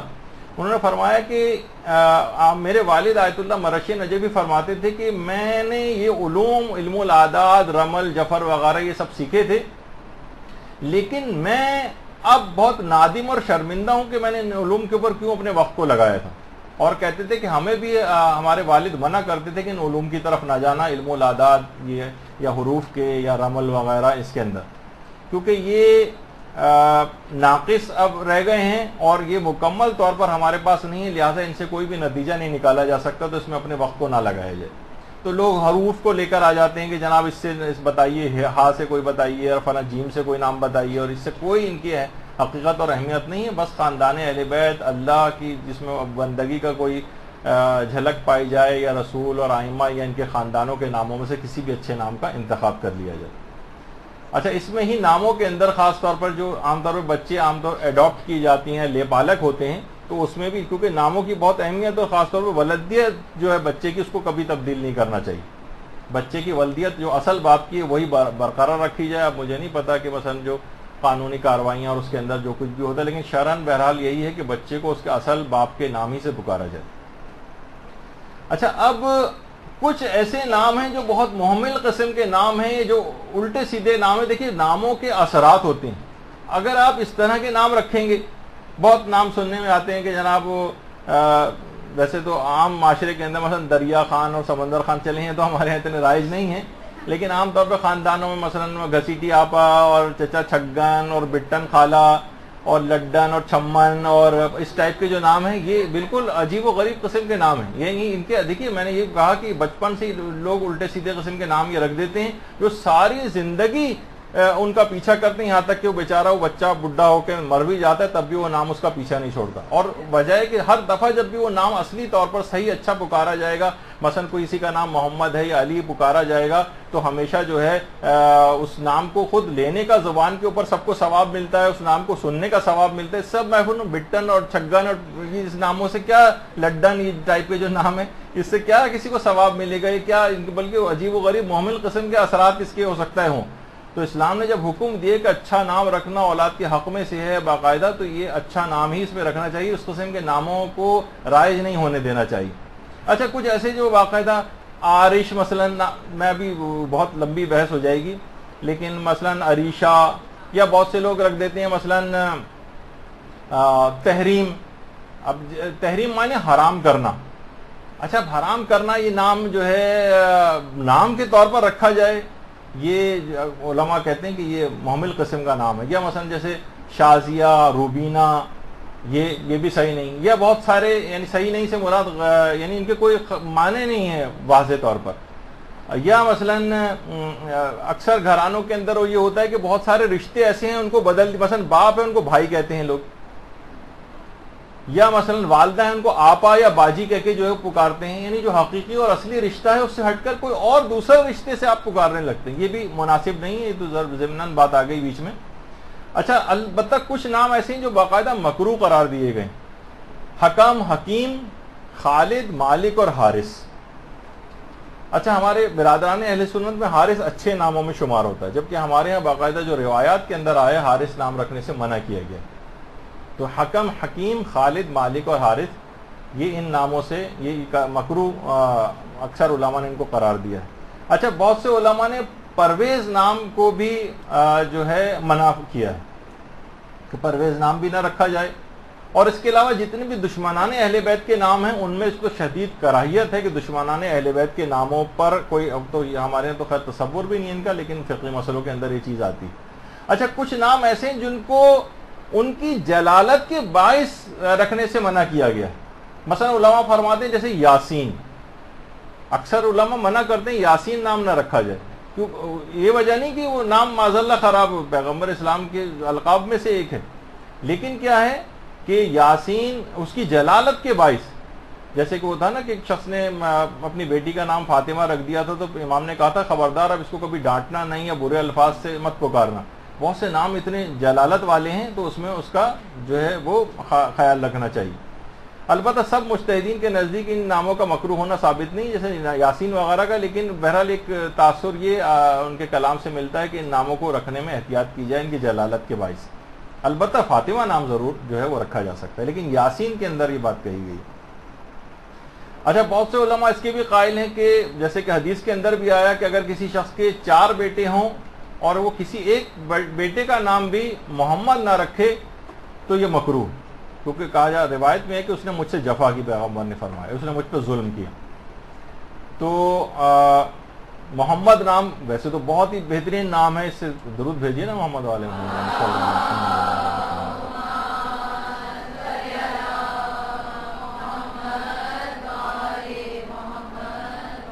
اچھا اب ایک یہ بھی ہے اس کے اندر کہ نام میں کہ اگر کنیت مکروہ ہے کہ پیغمبر اسلام کے نام اور کنیت کو کوئی شخص ایک اپنے نام میں جمع کرے، مکروہ ہے، یعنی کنیت اپنی ابو القاسم رکھے اور نام جو ہے وہ محمد رکھے، تو یہ مکروہ قرار دیا گیا۔ البتہ کنیت اچھا یہ بھی ہاں ایک بات اور بتا دی جائے کہ کچھ علماء اس کے بھی قائل ہیں اور اس کو پسند نہیں کرتے ہیں کہ دو ائمہ کے معصومین کے ناموں کو آپس میں ملایا جائے، ایک کا لقب لے لیا جائے ایک کا نام لے لیا جائے، وہ ٹھیک ہے، کچھ علماء اس کے بھی قائل ہیں۔ تو دو معصومین کے ناموں کو آپس میں نہ ملائیں۔ اچھا اسی طرح سے کیونکہ یہ جو دو نام ہیں خاص طور پر محمد اور علی، ویسے تو دو نام ملا کے رکھے جاتے ہیں، لیکن بہرحال اگر یہ ان دو ناموں کے متعلق ہے کہ جب بھی شیطان ان دونوں ناموں کو سنتا ہے، محمد کو سنتا ہے اور علی کو سنتا ہے، تو یہ پانچویں امام فرماتے ہیں کہ وہ اس طرح سے پگھل جاتا ہے جس طریقے سے تانبا پگھل جاتا ہے۔ ان ناموں کو سننے کے صرف یہ اثرات شیطان پر ہوتے، تو گھر میں اگر یہ اچھے نام پکارے جائیں گے تو شیطان وہاں سے فرار اختیار کرے گا بنسبت ان محمل ناموں کو پکارے جانے کے جو عام طور پر گھروں میں پکارے جاتے ہیں۔ اور جب یہ روایت میں یہ بھی کہ جب یہ دشمنان اہل بیت کے نام شیطان سنتا ہے تو خوشی سے پھولے نہیں سماتا ہے۔ تو بہرحال یہی وجہ ہے کہ امام حسین علیہ السلام نے اپنے تمام بیٹوں کا نام علی رکھا تھا، اور یہ موقع وہ تھا جب واقعی نام علی مٹایا جا رہا تھا۔ اور یہی وجہ ہے کہ آج کل کے دور میں کوشش کریں کہ امام زمانہ علیہ السلام کے نام اور القاب کو زیادہ زیادہ رکھا جائے۔ صلی اللہ علیہ وسلم۔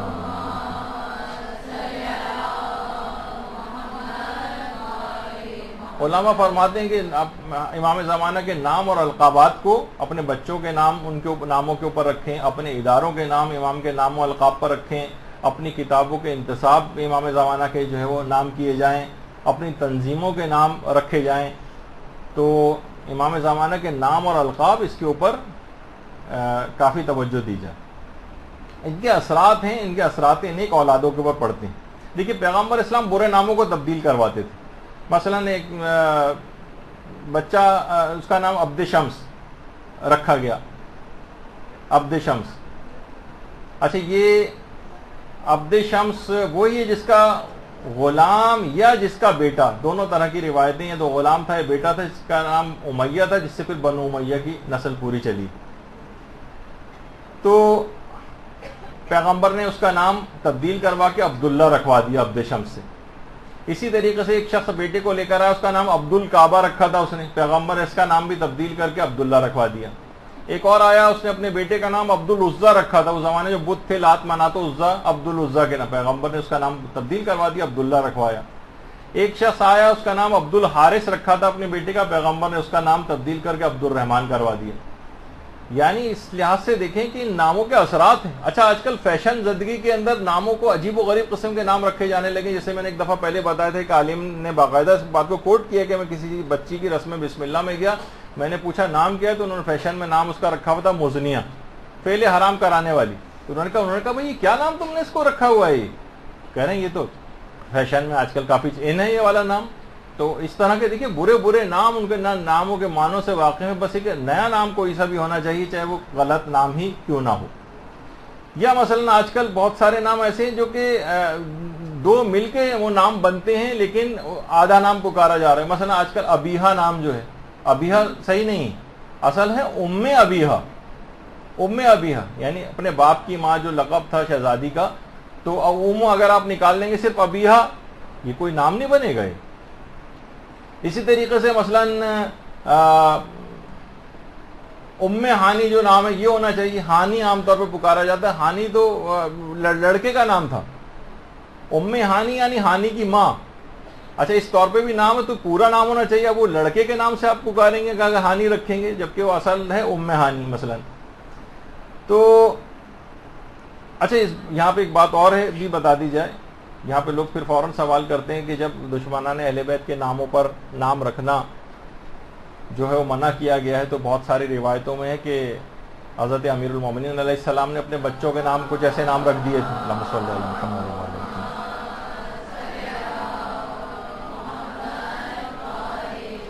تو اس کا مطلب ہے کیا حضرت امیر ان مخالفین سے بہت متاثر تھے اور ان کی محبت میں ایسے نام رکھے تھے؟ تو اس کا جواب ہے کہ نہیں، ایسا نہیں ہے، بلکہ اس زمانے میں یہ عام کامن نام ہوا کرتے تھے، کسی خاص فرد کے نام شمار نہیں ہوتے تھے. مثلا وہ جو نام ہیں جو کہ آپ بھی سمجھ رہے ہیں، میں جن ناموں کو کی طرف اشارہ کر رہا ہوں، وہ کئی 15 20 27 افراد کے نام اسی زمانے کے اندر پائے جاتے تھے. تو وہ ایک عام کامن نام تھے، اس وقت مخصوص افراد سے منسوب نام نہیں ہوئے. جیسے دیکھیے یزید جیسا کتنا برا نام ہے، دشمن اہل بیت سے بڑا کون دشمن اہل بیت ہوگا، اور اس ملعون کا نام اب کوئی بھی ویسے نہیں رکھتا ہے، داخل دشنام ہو گیا، گالی نام بن گیا ہے اس کا. لیکن اس زمانے میں ایسا نہیں تھا، کام کامن نام تھا جب تک یزید کی یہ خباثتیں سامنے نہیں آئی تھی. مثلا امام کے ایک صحابی تھے جابر بن یزید الجوفی. جابر بن یزید، جابر کے والد کا نام یزید تھا. یا مثلا حضرت حر ابن یزید الریاحی. تو یہ اس زمانے میں عام نام ہوا کرتے تھے. لیکن اب جبکہ یہ نام دشمنان اہل بیت سے مخصوص ہو گئے ہیں تو اب ان ناموں کو رکھنے میں کراہیت. اور جیسے کہ نام ہے، امیر المومنین نے اپنے بیٹے کا نام عثمان رکھا تھا. اس رکھنے کی وجہ خود یہ بتائی تھی کہ یہ جو امیر المومنین نے نام رکھا تھا یہ حضرت عثمان ابن مظعون کے نام پر رکھا گیا تھا. حضرت عثمان ابن مظعون وہ ہیں جن کے متعلق ایک روایت ہے کہ یہ جنت البقیع میں سب سے پہلے دفن ہونے والے شخص ہیں. ایک اور کا بھی نام آتا ہے لیکن ان کا نام بھی ہے. باقاعدہ مقاتل الطالبین جو کتاب ہے اس کے اندر امیر المومنین کا جملہ ہے کہ میں نے اپنے بھائی عثمان ابن مظعون کے نام پر اپنے بیٹے کا نام، ان کی محبت میں اپنے بیٹے کا نام عثمان رکھا. اور باقاعدہ آیت اللہ سید حسین حسینی تہرانی، ان کی بہت مشہور کتاب اردو ترجمہ بھی ہو چکی ہے مات شناسی کے نام سے. اس میں انہوں نے فرمایا کہ امیر المومنین فرماتے تھے کہ گزشتہ زمانے میں میرا ایک بھائی تھا، اور اس بھائی کو کہہ کر اتنی تعریفیں مولانا نے اپنے خطبے کے اندر کی ہیں، اس سے مراد عثمان ابن مظعون تھے. تو ان کی محبت میں، عثمان ابن مظعون کی محبت میں عبداللہ ابن مسعود کی خواہش تھی کہ عثمان ابن مظعون کی قبر کے برابر میں مجھ کو دفن کرنا، اور کہا کہ یہ حقیقتاً مرد فقیہ تھے عثمان ابن مظعون. تو ان کی اس میں محبت میں جو یہ نام رکھے گئے تھے. تو اس کے بہت سارے خیر جوابات ہیں. تو ناموں کے دیکھیے اثرات ہوتے ہیں. اچھا ایک اور مشورہ ہے کہ ابھی جیسے کہا کہ بچوں کے بھی ناموں کو بگاڑنا نہیں چاہیے. مثلا یہ والے نام بھی جیسے پپو، گڈو یا منی، منا، اب وہ 90 سال کے ہو چکے ابھی بھی منا جو کہا جا رہا ہے ان کو. یا بہت سے لوگ جو دولہا بھائی، اب خیر شاید اتنا زیادہ نہیں رہا کہ وہ اتنی عمر ہونے کے باوجود بھی یہ نام پھر ان کا پیچھا نہیں چھوڑتے. تو اصل اور حقیقی جو صحیح نام ہیں ان کے اثرات ہیں، انہی ناموں سے ان کو پکارنا چاہیے، اور یہ ٹیڑھے میڑھے الٹے سیدھے ناموں کو نہیں بگاڑنا چاہیے. اچھا اس کے بعد اگلا جو مستحب ہے وہ ہے بچے کی پیدائش کا ولیمہ کیا جائے. اچھا یہ پہلے دن سے لے کر 7ویں دن کے درمیان کبھی بھی ہو جائے، بہتر ہے کہ 7ویں دن ہو. اچھا ورنہ بعد میں اس ولیمے کا ثواب نہیں ملے گا. مثلا 2 ہفتے بعد اگر کر رہے ہیں تو اس کا پھر زیادہ عرصہ جو گزر جائے گا تو پھر اس کا. اور اس میں ضروری بھی نہیں کہ اتنی بڑی تعداد ہال یا لان وغیرہ میں رکھا جائے. رشتہ دار، قریبی رشتہ دار 10 بھی جمع ہو جائیں تو بس یہ ولیمہ اس کا استحباب ہو جائے گا. کہ جتنے بھی مستحبات ہیں دیکھیے بچے کی پیدائش کے 7ویں روز کے ہی 4 مستحبات ہیں. یعنی مثلا اس میں بچے کا سر منڈوانا ہے، اور مثلا کان میں سوراخ کرنا ہے، اگر لڑکا ہے تو ختنہ ہے، اور عقیقہ تو دونوں ہی کے لیے ہوتا ہے. تو یہ 4 تو یہ 7ویں روز ہی کے مستحبات ہیں. اس میں خاص طور پر جو سر منڈوانے والا ہے یہ 7ویں روز انجام پانا اس کا مستحب ہے. پورا سر منڈوایا جائے، اور اس میں مکروہ ہے کہ کوئی چوٹی سی چھوڑی جائے. یہ پتہ نہیں شاید کسی جگہ معاشرے کے اندر کہیں رائج ہے کہ باقاعدہ مسائل فقہ کی کتابوں میں چیز آئی ہے، واللہ عالم یہ کہاں سے آئی ہے کہ بہرحال. اور اس کے بعد جتنے بھی بال ہوں ان کا وزن کے اعتبار سے سونا یا چاندی راہ خدا میں صدقہ کی جائے. اس کے برابر پیسے بھی دیے جا سکتے ہیں، ایکویویلنٹ جو بھی اس کے ہوں پیسے وہ بھی دیے جا سکتے ہیں. البتہ زیادہ ثواب سونا یا چاندی وزن کے برابر صدقہ کرنے کا ثواب زیادہ ہے۔ اچھا، بعض علماء نے بچے کے سر پر زعفران ملنے کا بھی تذکرہ کیا۔ البتہ علماء فرماتے ہیں اس کا استحباب بھی ہمارے نزدیک ثابت نہیں ہے، تو زعفران کو اس طرح سے یا پانی میں گھول کے اس کے سر کے اوپر جو ہے وہ ملا جائے۔ علماء کہتے ہیں لیکن اس کا استحباب ثابت نہیں ہے، رجائے مطلوبیت کی نیت سے بچے کے سر پر زعفران ملا جائے۔ اب اس کے کیا اثرات ہوں گے ویسے یہ کیونکہ زعفران کی کچھ الگ سے بھی ایسی چیزیں ہیں اس کے اندر اثرات پائے جاتے ہیں جو انشاءاللہ کبھی اور اس کو ذکر کریں گے۔ اچھا، اب بس ایک آخری آج اور بیان ہو جائے، اور وہ ہے بچے کا عقیقہ کروانا۔ عقیقہ، اچھا لوگ عام طور پہ سوچتے ہیں کہ عقیقہ اور بالوں کو منڈوانا یہ لازم و ملزوم ہے، لیکن یہ لازم و ملزوم نہیں ہے، دو الگ الگ مستحبات۔ اگر کسی شخص کا دیکھیے عقیقہ نہیں ہو سکا 7ویں روز، تو اس کے بعد تک بھی عقیقہ مستحب رہے گا، کہ 20 سال بعد بھی اگر اپنا عقیقہ کروائے گا تو مستحب ہے۔ لیکن 7واں روز اگر نکل گیا اور بچے کے بال نہیں مونڈے گئے تو اس کے بعد یہ ثواب ہاتھ سے نکل گیا۔ اب یہ اس کے بعد کبھی بھی عقیقہ یہ شخص کروائے گا بڑا ہونے کے بعد بھی، تو اس کا کوئی اس کو کتنے بڑا ہونے کے بعد، عام طور پہ لوگ کہتے ہیں کہ بھئی اب ہمارا تو عقیقہ نہیں ہوا تھا، اب ہم عقیقہ کروا رہے ہیں 50-55 سال کی عمر میں، تو ابھی بھی گنجے ہونا پڑے گا۔ نہیں، وہ گنجے ہونے کا آپ کو ثواب نہیں۔ تو 7ویں روز کا مستحب ہے صرف سر کے بال اتروانا، اس کے بعد وہ 7واں روز سے 8واں روز شروع ہو گیا تو بالوں کا اتروانے کا استحباب ہاتھ سے نکل گیا۔ البتہ عقیقہ مستحب جو ہے وہ پھر بھی رہے گا، اور اس کا جو ہے وہ ثواب اور فائدے اپنی جگہ کے اوپر ویسے ہی ویسے برقرار رہیں گے۔ اچھا، اس کے بعد مستحب ہے کہ 7ویں روز بچے کا عقیقہ ہو جائے۔ دیکھیے ان سب چیزوں کی اہمیت ہے، ابھی آگے چل کے آپ دیکھتے جا رہے ہیں کہ ہر چیز اپنے اثرات بچے کی تربیت میں رکھ رہی ہے۔ 7ویں روز کرانا مستحب ہے، البتہ پہلے دن سے 7ویں دن تک کبھی بھی بچے کا عقیقہ ہو سکتا ہے، لیکن زیادہ ثواب ہے کہ 7ویں روز۔ حتیٰ کہ اگر بچہ مر بھی جائے یا کوئی شخص بڑا ہو کر بھی مر جائے اور اس کا عقیقہ نہیں ہوا ہے، تب بھی مستحب ہے کہ اس کا عقیقہ کروایا جائے۔ بھائی وہ تو انتقال کر چکا، جی ہاں، اب بھی مستحب ہے کہ اس کا عقیقہ کروایا جائے۔ روایت میں کہ بچہ گروی رکھا ہوتا ہے اور عقیقہ کروانے سے آزاد ہوتا ہے، اور یہاں تک ہے کہ اگر کوئی شخص بہت زیادہ بوڑھا بھی ہو گیا اور اس کا عقیقہ نہیں ہوا تو اس کا عقیقہ کروایا جائے۔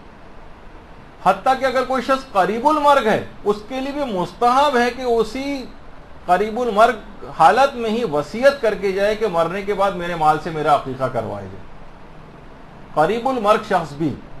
تو اس کا مطلب ہے کہ عقیقہ بہت زیادہ انسان کی دنیا اور آخرت دونوں ہی کے لیے اتنا کارآمد ہے۔ حتیٰ کہ وہ افراد کے جو کہ بہت زیادہ پریشانیوں میں مبتلا ہو جاتے ہیں، ان کو غور کرنا چاہیے کہ ان کا عقیقہ ہوا یا نہیں ہوا۔ اگر کوئی شخص امام کے پاس آتا تھا اور آ کر بہت زیادہ اپنی پریشانیوں کی شکایت کرتا تھا، تو امام اس سے پوچھتے تھے کہ تم غور و فکر کرو کہ تمہارا عقیقہ ہوا ہے یا نہیں ہوا ہے۔ علماء یہ بھی فرماتے ہیں خاص طور پہ وہ بچے جو بہت زیادہ بیمار رہتے ہیں ان کا عقیقہ کروائے جائے۔ بعض اوقات عقیقے کے اندر یہ ہوتا ہے، اب تو تھوڑا سا رائج ہو گیا، لیکن پہلے ہوتا تھا کہ عقیقہ پتہ نہیں ہوا ہے نہیں ہوا، یہ لاپرواہی ہو گئی ہے، تو وہ بچے کے جو زیادہ بیمار رہتے ہیں ان کا عقیقہ کروایا جائے اگر نہیں ہوا ہے۔ ایسے بچے کے جن کو چوٹیں بہت زیادہ لگتی ہیں ان کے متعلق بھی یہ ہے کہ عقیقے میں غور و فکر کی جائے اور عقیقہ کروایا جائے۔ یا وہ بچے جو سوتے سوتے ڈر جاتے ہیں، نائٹ ٹیررز جن کو ہوتے ہیں، ان کے بھی عقیقے کے متعلق غور و فکر کی جائے، کیونکہ دیکھیے یہ جو عقیقہ ہے یہ جسمانی تربیت بھی یہ عقیقہ کرواتا ہے، یہ بیماریوں سے بچاتا ہے، شیطان سے حفاظت کرتا ہے۔ البتہ اس کے اندر یہ نہیں چلے گا جیسے کہ عام طور پہ لوگ کہتے ہیں کہ قربانی کے وجہ ہم پیسے دے دیں کسی غریب کو، یہ آج کل چیز بہت ٹرینڈ عام ہوتا جا رہا ہے۔ کہتے ہیں بھائی کوئی مستحق ہمارے سامنے ہے تو ہم بکرے کی قیمت کے برابر اگر اس مستحق کو پیسے دے دیں، یا زیادہ بہتر نہیں کہ بکرے کے گلے کے اوپر چھری چلائیں۔ تو دیکھیے بقرہ عید کی قربانی میں پیسے کفایت کرتے ہیں، یعنی آپ قربانی اگر نہ کریں اور مستحق کو پیسے دے دیں تو اس کے اندر یہ چیز جائز ہے، صحیح ہے کرنا۔ لیکن عقیقے کے اندر روایت کے اندر ہے کہ عقیقے میں جانور کا خون خدا بہتے دیکھنا پسند کرتا ہے، اس کا خون بہنا چاہیے، یعنی کچھ ایسے اثرات ہیں، تو عقیقے میں پیسے نہیں چلیں گے پیسے دینا، بلکہ جانور ہی کو ذبح کروانا پڑے گا۔ اچھا، عام طور پر یہ بھی کہا جاتا ہے کہ جناب لڑکے کے لیے جو ہے وہ بکرا اور لڑکی کے لیے بکری ہونے چاہیے، نہیں، یہ بھی کوئی ضروری نہیں ہے، الٹا بھی ہو سکتا ہے، لڑکے کے لیے بکری کروائیں اور لڑکی کے لیے بکرا ذبح کروائیں، اس میں کوئی ایسی پابندی نہیں. بہت سے کہتے ہیں کہ لڑکے کے لیے 2 جانور ذبح ہوں اور لڑکی کے لیے 1 جانور ذبح ہو. نہیں، ایسا بھی کوئی مسئلہ نہیں ہے، دونوں کے لیے ایک ہی جانور ذبح کرنے کا حکم ہے، لیکن کوئی کتنے بھی جانور ذبح کروانا چاہے اس میں بھی کوئی حرج نہیں. اچھا، کون سا جانور ذبح کیا جائے؟ کیا مرغی ذبح کرنے سے کام چل جائے گا؟ جواب ہے کہ جی نہیں. انعام ثلاثہ میں سے ہونا چاہیے، یعنی اونٹ ہو یا گائے بھینس بیل وغیرہ ہو یا مثلا بھیڑ بکری دمبا ہو. آقا کوئی البتہ فرماتے تھے کہ مینڈا ہو تو سب سے زیادہ بہتر ہے. دیکھیے اس کے اندر ابھی کچھ مستحبات آ رہے ہیں. مستحبات اس وجہ سے کہ عقیقے کے یعنی اتنے ایک ایسا حکم، اس میں اتنی زیادہ مستحبات کے بعض اوقات آدمی حیران ہوتا ہے کہ ایسی کیا اس کے اندر بات ہے. نہیں، بچے کی تربیت میں بہت دخیل ہے، اس کے جسم کے اندر بھی اس کی روح میں بھی. مینڈا ہو تو زیادہ بہتر ہے، دمبا وغیرہ. اچھا، کیا شرطیں ہونی چاہیے؟ کیا ساری شرطوں کو دیکھ کر لائیں؟ تو جواب یہ کہ جناب اس کا حل یہ آسان ہے کہ کم سے کم بس زندہ ہونا چاہیے. آکسیجن وغیرہ لگی ہو کوئی مسئلہ نہیں ہے، اور کوما میں ہو کوئی مسئلہ نہیں ہے. البتہ جسم میں تھوڑی سی حرکت ہونی چاہیے اس کے ذبح کرتے ہوئے تو چل جائے گا. یعنی وہ شرائط جو حج کی قربانی میں ہوتی ہیں وہ عقیقے کے جانور میں نہیں. باقاعدہ روایت کے اندر بھی یہ بات آئی ہے اور امام نے اس کی اجازت دی. اور حتیٰ کہ عیب دار بھی جو جانور ہے وہ بھی چل جائے گا. اور مثلا کسی کا مثلا سینگ ٹوٹا ہوا ہے یہ بھی چل جائے گا. کسی کا مثلا کان کٹے ہوئے ہیں یہ بھی چل جائے گا. کوئی بہت زیادہ بوڑھا ہے یہ بھی چل جائے گا. خصی جانور ہے یہ بھی چل جائے گا. جتنے عیب پائے جا سکتے ہیں وہ سب چل سکتے ہیں عقیقے کی قربانی میں. البتہ زیادہ بہتر یہی کہ اچھے سے اچھا جانور قربان کیا جائے. لیکن حج کی قربانی کے اندر اصل میں جو احکام ہیں وہ عقیقے کی قربانی میں نہیں. اچھا، عمر کی کوئی قید نہیں ہے، ورنہ عام طور پہ حج کی قربانی میں ہوتا ہے کہ جناب اونٹ ہے تو 5 سال کا ہونا چاہیے، اور گائے بھینس بیل ہے تو 2 سال کا ہو، اور بھیڑ ہے تو مثلا 7 مہینے کی عمر ہو، اور بکرا و بکری ہے تو 1 سال کی عمر ہو. اس میں عمر کی کوئی قید نہیں، اور کتنا بھی بوڑھا ہو وہ چل جائے گا، اس میں کوئی حرج نہیں. البتہ زیادہ ثواب یہ ہے کہ سمین ہونا چاہیے، یعنی موٹا ہو تو سب سے زیادہ بہتر ہے. جتنا زیادہ موٹا ہوگا اتنا ہی ثواب زیادہ ملے گا، گوشت بھی زیادہ ملے گا یقیناً. اچھا، اب ایک خاص دعا ہے جو تحفۃ العوام کے اندر باقاعدہ عقیقے کے موقع پر جو ہے وہ پڑھی جاتی ہے. اچھا، اس کے الگ الگ ورژنس ہیں، 2-3 الگ الگ ٹائپ کی دعائیں ہیں، وہ سب بھی پڑھی جا سکتی ہیں اور کوئی سی ایک دعا بھی پڑھی جا سکتی ہے. تو کہ مثلا پروردگار اس جانور کا گوشت میرے بچے کے گوشت کے بدلے میں، اور اس جانور کا خون میرے بچے کے خون کے بدلے میں، اور اس جانور کے بال میرے بچے کے بال کے بدلے میں، اور جانور کی ہڈیاں میرے بچے کی ہڈیوں کے بدلے میں، یعنی میں اس کو قربان کر رہا ہوں. پروردگار میں جانور کے ان اعضاء کے بدلے اپنے بچے کے اعضاء کی سلامتی چاہتا ہوں. یعنی ایک لحاظ سے آپ نا بیمہ کر رہے ہیں اس کا جسمانی بیمہ بچے کا، یعنی بچے کے جسم کے ہر حصے کو آپ محفوظ کریں جو کہ جسمانی تربیت کا ایک تقاضا ہے، اور عقیقے کو جب بھی جسمانی تربیت کے لحاظ سے سمجھا گیا ہے. تو اچھا دیکھیے، ابھی جتنے بھی مستحبات عقیقہ ہیں یعنی اتنے زیادہ ہیں کہ جتنے ان کا خیال کرتے جائیں گے بچہ اتنا ہی زیادہ محفوظ ہوتا چلا جائے گا. مثلا مستحبات میں سے کہ جانور کو ذبح کرنے کے بعد بند سے جدا کیا جائے، ہڈیاں نہ توڑی جائیں. یا مثلا پرانے علماء کچھ کہتے تھے، موجودہ علماء تو اس کو نہیں مانتے ہیں کہ اس کے بعد جانور کی جو ہڈیاں سفید کپڑے میں لپیٹ کر دفن کی جائیں. فقہا فرماتے ہیں کہ اس کی کوئی دلیل ہمارے پاس نہیں، البتہ کچھ پرانے فقہا نے اس کو لکھا ہے. اور امام خمینی فرماتے تھے کہ کوئی تاکیدی حکم نہیں اور ثابت نہیں ہے اتنا. اچھا، گوشت کی تقسیم کیسے کی جائے؟ گوشت کی تقسیم تو دیکھیے اس میں علماء فرماتے ہیں ران جو ہے وہ قابلہ کو دیں. قابلہ کون ہے؟ یعنی وہ عورت کہ جو یا تو لیڈی ڈاکٹر تھی یا مڈ وائف تھی یا کوئی بھی گھر کی عورت تھی جس نے ڈیلیوری میں ہیلپ کی ہے بچے کی. بہتر تو یہ ہے کہ 1/4 دیا جائے، گوشت کا 1/4 حصہ قابلہ کا ہے. اچھا، قابلہ میں بھی اگر وہ 1/4 ران پر مشتمل حصہ ہو تو وہ اس کا ثواب زیادہ ہے دینے کا. لیکن مثلا بچہ بڑا ہو گیا ہے، اب یہ 50 سال میں اب کر رہا ہے، وہ لیڈی ڈاکٹر کہاں سے لے کر آیا ہے، وہ 80-90 سال کی ہو گئی ہوگی، انتقال کر گئی ہوگی، یا مثلا وہ مل ہی نہیں رہی ہے، یا مثلا وہ لینے میں توہین سمجھ رہی ہے، یا وہ سب سوچ رہی کہ یہ کیا ہو رہا ہے، میں تو گوشت نہیں لیتی اس طرح سے.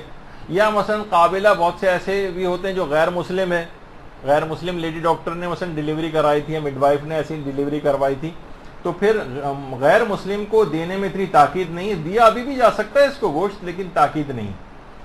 تو پھر کیا کرے اس میں 1/4 کا جو کہ قابلہ کو دینا تھا؟ اب اگر قابلہ نہیں مل رہی ہے یا وہ لینے سے انکار کر رہی ہے یا توہین سمجھ رہی ہے تو پھر یہ 1/4 حصہ جو ہے یہ ماں کے پاس آئے گا، اور ماں کے لیے بہتر ہے کہ اس حصے کو صدقہ کر دے یا جو مرضی آئے کرے، اور جو باقی ریمیننگ 3/4 بچا ہے وہ مومنین میں تقسیم کیا جائے۔ اچھا، مومنین میں تقسیم کیسے کیا جائے؟ کیا گوشت پکا کر تقسیم کریں یا کچا تقسیم کریں؟ یہ آپ کی مرضی۔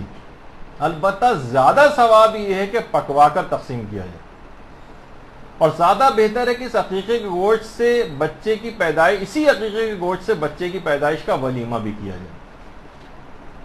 اچھا، کتنے افراد ہوں وہ تو ہم نے ابھی آپ کو بتا دیا کہ 10 افراد بھی ہوں تو بہت کافی ہے، قریبی رشتہ دار۔ اس میں اچھا یہ جو عقیقے کا ولیمہ ہے اس میں غریبوں کو بلانے کی تاکید نہیں، شادی کے ولیمے میں غریبوں رشتہ داروں کو بلانے کی تاکید ہے۔ اس میں پیٹ بھرے اغنیاء قریبی رشتہ دار ان کو بھی بلا کر اور عقیقے کا ثواب لیا جا سکتا ہے، اور زیادہ ثواب اس میں ہے کہ اسے پکوا کر تقسیم کیا جائے۔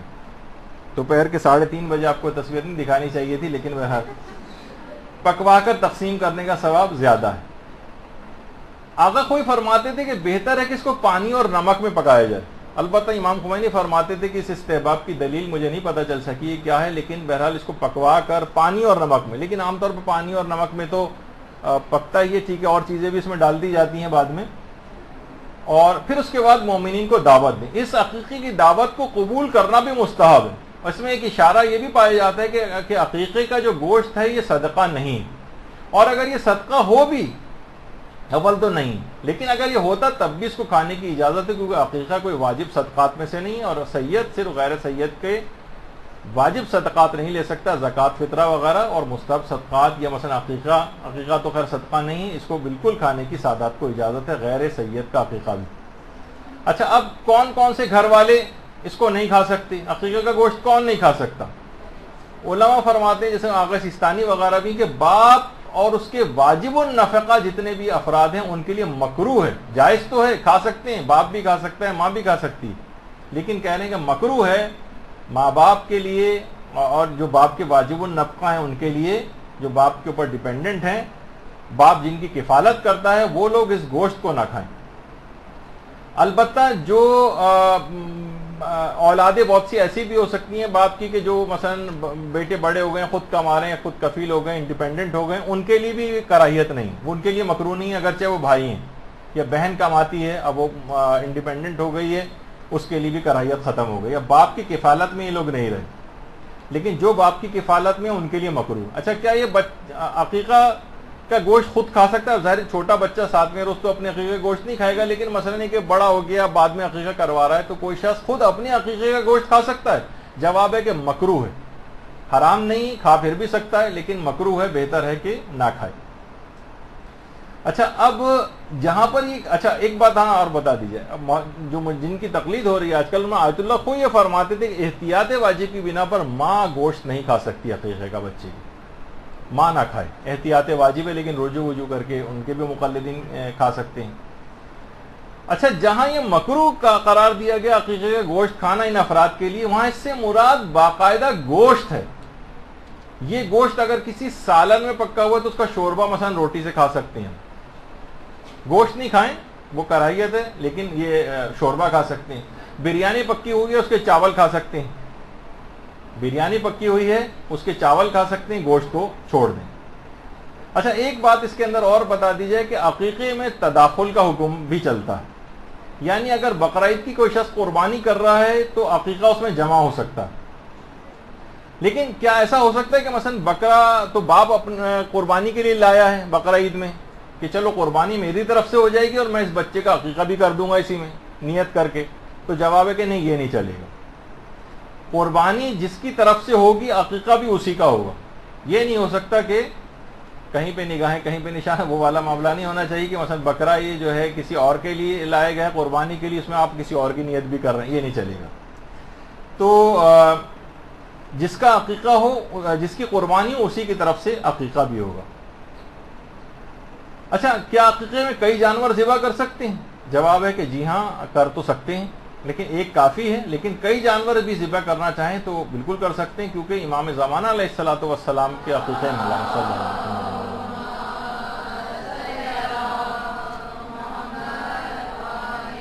کئی سو جانور امام حسن عسکری علیہ السلام نے قربان کروائے تھے اس بات کا یقین دلانے کے لیے کہ 12واں پیدا ہو گیا.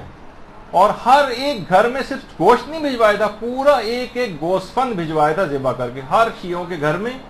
اور اس کے علاوہ شہر سے باہر کے جو مومنین تھے وہاں تک بھی امام زمانہ کے عقیقے کا گوشت بھجوایا گیا تھا. اچھا, یہ جو ہے کہ تداخل کے ایک ہی کی قربانی اور اسی کا عقیقہ اس کے اندر ہو سکتا ہے. مثلا کوئی بچہ بڑا ہو گیا, انڈیپینڈنٹ ہو گیا, وہ اپنے قربانی کے لیے بیٹا اپنے لیے لے کر آیا ہے جانور, اسی میں ہی وہ اپنے عقیقے کی نیت بھی کر سکتا ہے. یعنی دونوں چیزیں اس میں ہو سکتی ہیں. اچھا, یہ جو تداخل ہے اس کا ایک فائدہ ہوگا اگر آپ نے یہ دو چیزیں جمع کی, جس کی طرف سے قربانی اسی کی طرف سے عقیقہ. اب احکام اس میں عقیقے کے نہیں چلیں گے بلکہ بقرعید کی قربانی کے چلیں گے. اب وہ تمام پابندیاں ختم ہو جائیں گی کہ ماں نہ کھائے, آقا خوئی فرماتے تھے یا دیگر مجتہدین فرماتے ہیں کہ مکروہ ہے, وہ سب پابندیاں ختم ہو جائیں گی. جوڑ سے جدا کیا جائے اور بن سے جدا کیا جائے, ہڈیاں توڑی جائیں, وہ پابندی ختم ہو جائے گی. کون رشتہ دار کھائے گا کون نہیں کھائے گا, یہ سب پابندیاں ختم ہو جائیں گی. تو اس میں کوئی بھی مسئلہ نہیں رہے گا. بس اس میں ایک مسئلہ یہ اور بتا دیا جائے کہ ایک شخص کے عقیقے میں ایک جانور کم سے کم ذبح ہونا چاہیے. یعنی یہ نہیں کر سکتے کہ ایک جانور میں کہا کہ باپ نے سوچا میرے 5 بچوں کا عقیقہ نہیں ہوا, ایک جانور لائے اور سب کی طرف سے عقیقہ کر دی, یہ نہیں چلے گا. ایک جانور میں ایک ہی شخص کا عقیقہ ہو سکتا ہے. اور عقیقے کی قربانی میں حصے بھی نہیں ڈالے جا سکتے. یا مثلا آپ نے کہا کہ جو لڑکے نے سوچا یا کسی شخص نے کہ میں اپنا عقیقہ کر لوں گا لیکن میں قربانی حصے والی کرواؤں گا, یعنی جو بقرعید کی قربانی اس میں حصہ ڈالا ہوا ہے اس نے اپنا 5 کلو کا 10 کلو کا, اور اس میں نیت یہ کر رہا ہے کہ میری طرف سے عقیقہ بھی ہوگا, یہ نہیں چلے گا. ایک عقیقے میں پورا ایک جانور ذبح اسی ایک آدمی کی طرف سے ہونا چاہیے. تو آپ نے دیکھا کہ اتنے زیادہ مستحبات اس کے اندر ہیں.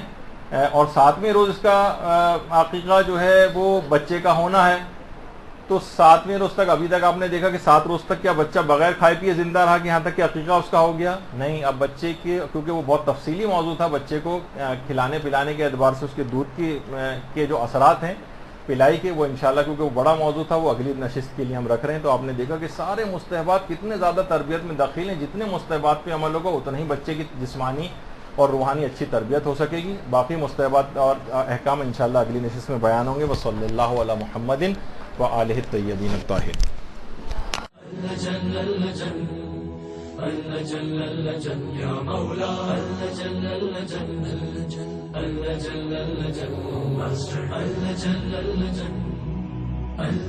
يا صاحب السماء